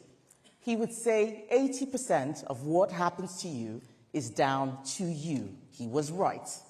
And as a GP, he taught me how to solve problems. He would say, if you get the diagnosis wrong, the treatment won't work. I miss my dad. He taught me the most important lesson of all. Never be afraid to do the right thing. No matter what people say about you, just do the right thing. My father taught me not to be afraid.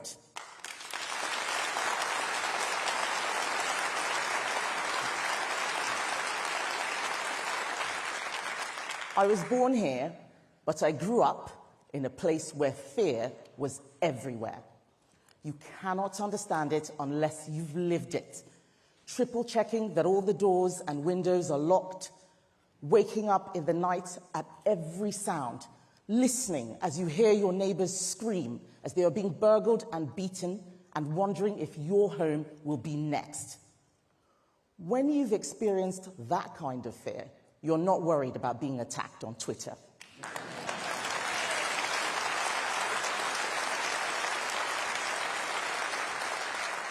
You appreciate how rare and precious it is to live in a country with security, democracy, equality under the law, and above all else, freedom.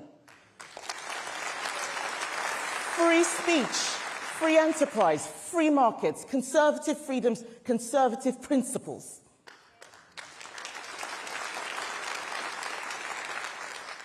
I am not a conservative because I studied politics at university. I'm an engineer. I am not a conservative because my family always voted conservative. I am a conservative because I have seen what happens when a country loses sight of those principles, and that must not happen here.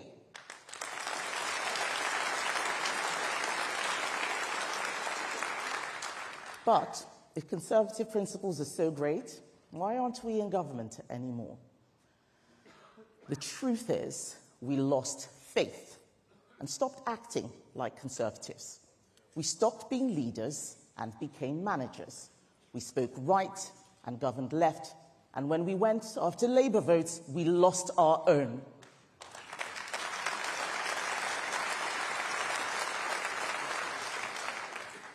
There is no greater example than net zero. We set a target with no plan on how to meet it, just so politicians could say we were the first country to do so. Now we have a net zero strategy addicted to state subsidy, making energy more expensive and hurting our economy. I am not a climate change skeptic, but I am a net zero skeptic. I did not become an MP to deliver an agenda set by Ed Miliband.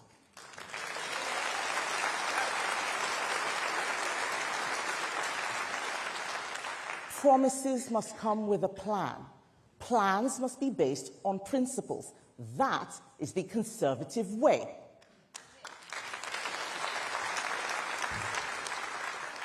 But in government, we did not always keep our promises.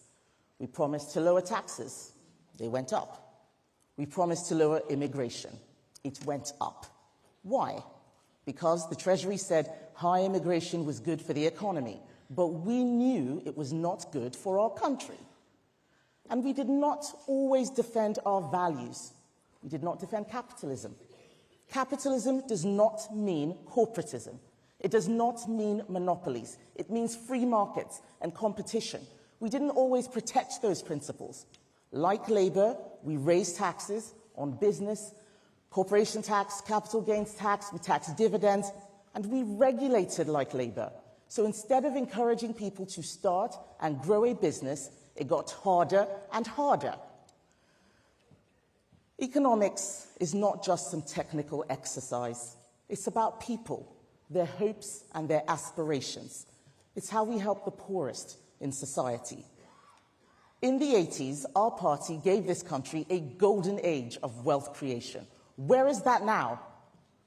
Look at the hypocrisy of Keir Starmer and Rachel Reeves, who target savers and wealth creators while taking money from a millionaire.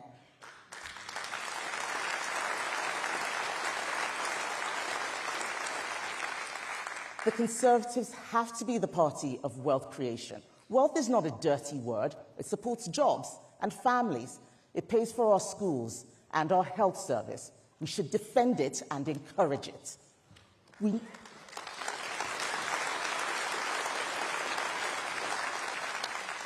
need to stop being afraid of defending our beliefs. Those beliefs are needed now more than ever.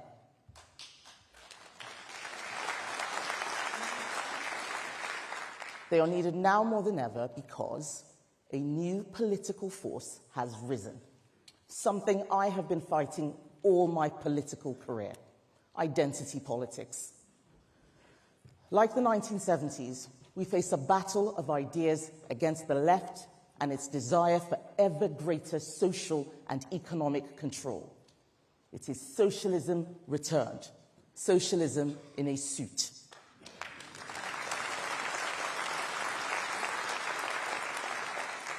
The British public knows that socialism doesn't work. They know. But if you give it a new label, you can sneak it in. You can promote class warfare under the banner of equality. You can take freedom and choice away from families by telling them that Ofsted inspection reports are unfair. If you call communism environmentalism, you can close down businesses, block the roads, and stop people going to work. This new politics has made us afraid to defend the people who need us, like young conservatives. They tell me they are afraid to share their politics with other students because they'll be attacked, that they are marked down by lecturers because of their beliefs. We have let young conservatives down. We need to defend them, champion them, and give them a party they can be proud of.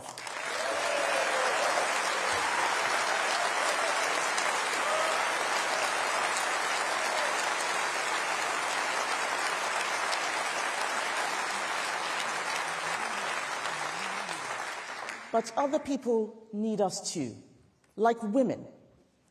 For too long, government stayed silent as women were sacked for saying that a man cannot be a woman. I fought for them while Labour called them bigots. And it wasn't until the SNP put a sex offender in a women's prison that they understood the fight I was leading. We won that battle. Nicola Sturgeon has gone, and Labour now accepts our arguments.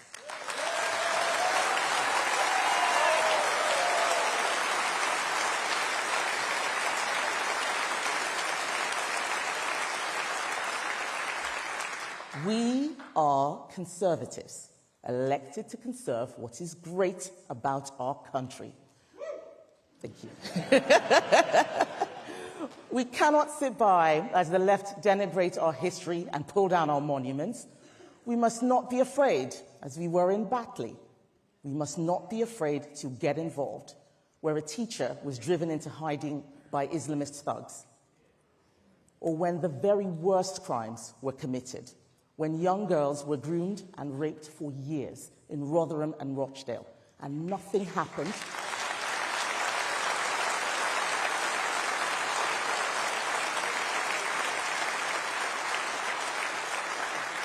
Nothing happened because those in charge were scared of being called racists. And then the system hid behind the Human Rights Act and failed to deport the child abusers and allowed them to walk the streets where their victims live. Well, enough. I am not afraid.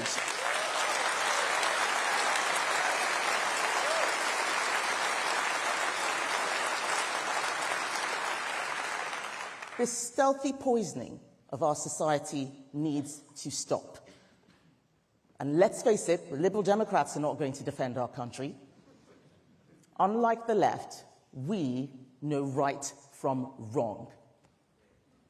But we allowed ourselves to be bound by aggressive identity politics, by a treasury whose rules were written by Gordon Brown, and a legal system re-engineered by Tony Blair. You may think Blair and Brown were defeated in 2010, but the truth is the left never left. It's time to make a change.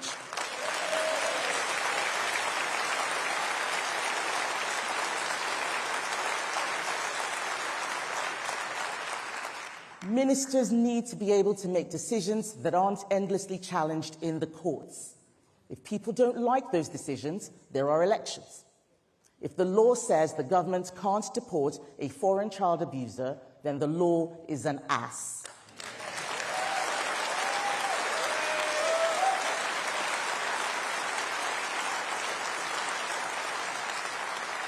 And it means it's time for politicians to change it. And when the government relies on economic modelling, which doesn't grasp the realities of immigration, We know it's time to make a change.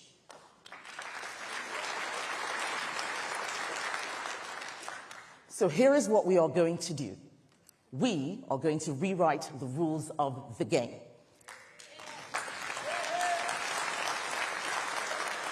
If I become leader, we will immediately begin a once-in-a-generation undertaking, the sort of project not attempted since the days of Keith Joseph in the 1970s.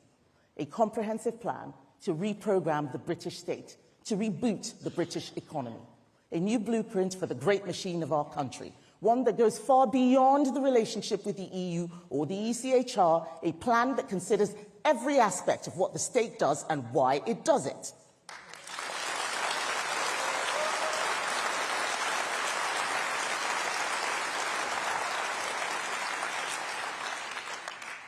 A plan built on the principles and priorities of our nation.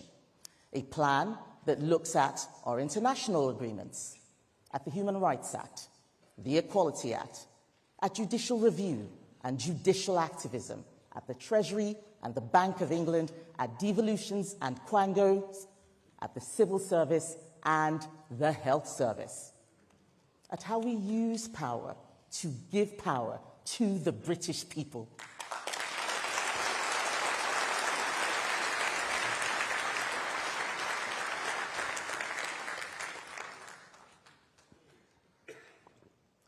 We will rewire, reboot, and reprogram.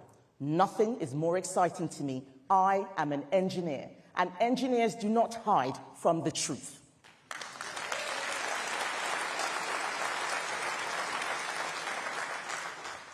This work cannot be the work of just one woman. It has to be the work of a huge team, a team that goes way beyond Westminster.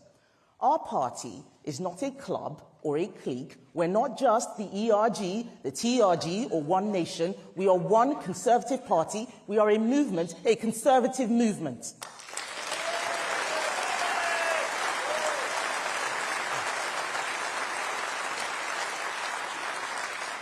And I will always defend that cause. Some people say I like a fight. I can't imagine where they got that idea. But it's not true. I do not like to fight, but I'm not afraid to fight. I don't fight for the sake of fighting, but I do fight for you.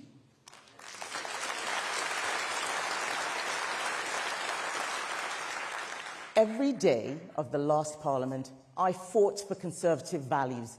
I fought for them even when I was told it wasn't in my interest. I fought for women's rights to safe spaces and children's rights to grow up in their own time. I fought against those who seek to divide our country based on race. I fought for the future of my 3 children and for your children. I will always fight against left-wing nonsense.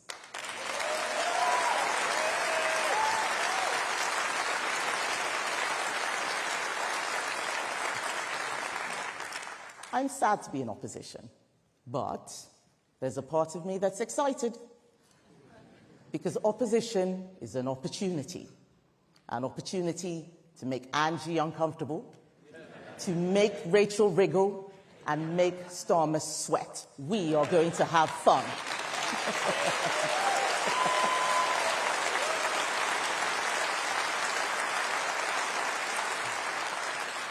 They thought that all they had to do was get us out, but they don't have a plan. They are not up to the job. They will let our country down, and we must be ready to replace them.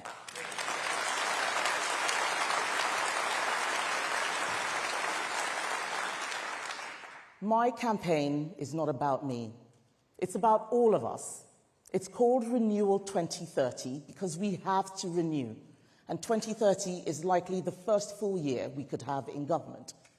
We have it in our power to make the 2030s a golden decade, a time of renewal and growth. Not just growth in GDP or GDP per capita, but growth that most people can feel. Growth in our party and our country, an age that will leave a meaningful legacy for the British people for decades to come.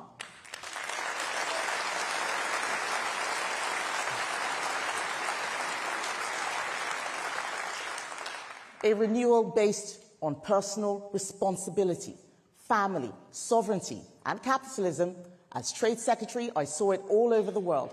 Capitalism, trade, and enterprise reduce poverty. Socialism creates poverty.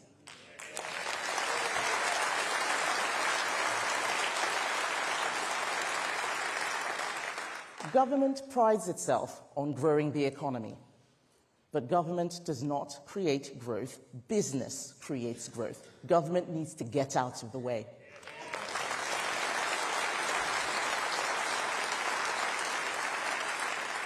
Any government that forgets that will start to think it knows better than business. It will allow Ed Miliband to build things like a great British energy company. Well, I've had a look at it. It doesn't produce energy, it's not a company, and there's nothing great about it.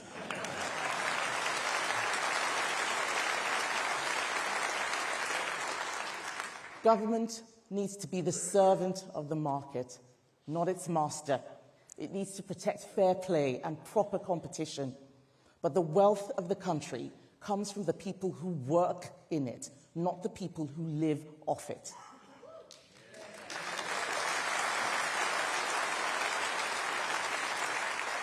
It comes from the businesses built by the brilliance of those who put in the time and take the risks.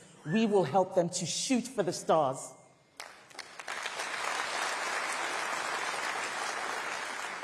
We will help a new generation to build families and homes, to build careers and businesses, acquire capital, property, investments, and security.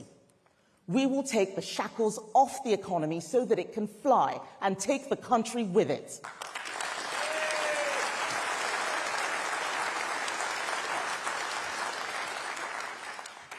After we have picked and unpicked the damage done by this Labour government, my vision for beyond 2030 is this: for Britain to be a country where people can find a shared identity, 4 nations, but one united kingdom.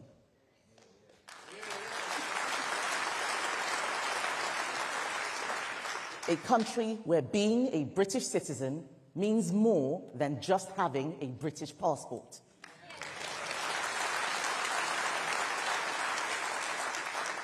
A country where people can be committed to each other, irrespective of their religion or what they look like. A Britain that is friends with its neighbours, but will always proudly protect its national interests. A Britain at ease with itself, a Britain that believes in itself.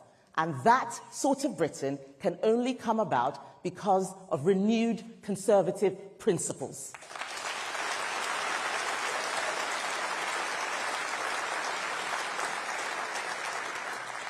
And the time to start that renewal is right now.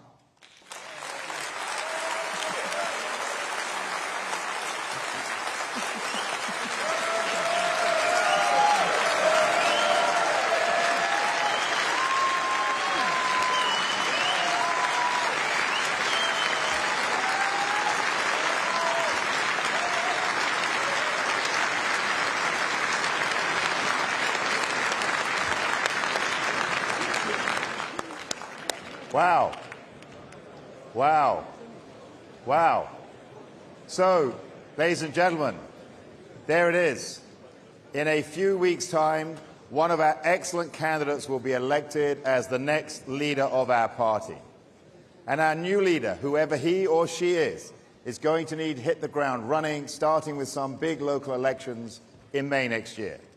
All 4 candidates have put forward a compelling vision for the future of our country based on our shared conservative values. It will be your duty, the members' duty, to consider carefully who is best placed to take us back into government again. And once our new leader is in place, we will unite behind them. We will prove once again why the Conservative Party can and should be trusted to lead our country. As we leave conference, let us commit to rebuild, renew, revitalise our party at every level together. A party united in purpose, optimistic, forward-looking and ambitious. And now, please join me in welcoming back our leadership candidates, Tom Tugendhat, James Cleverly, Robert Jenrick and Kemi Badenoch.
Please stand for the national anthem.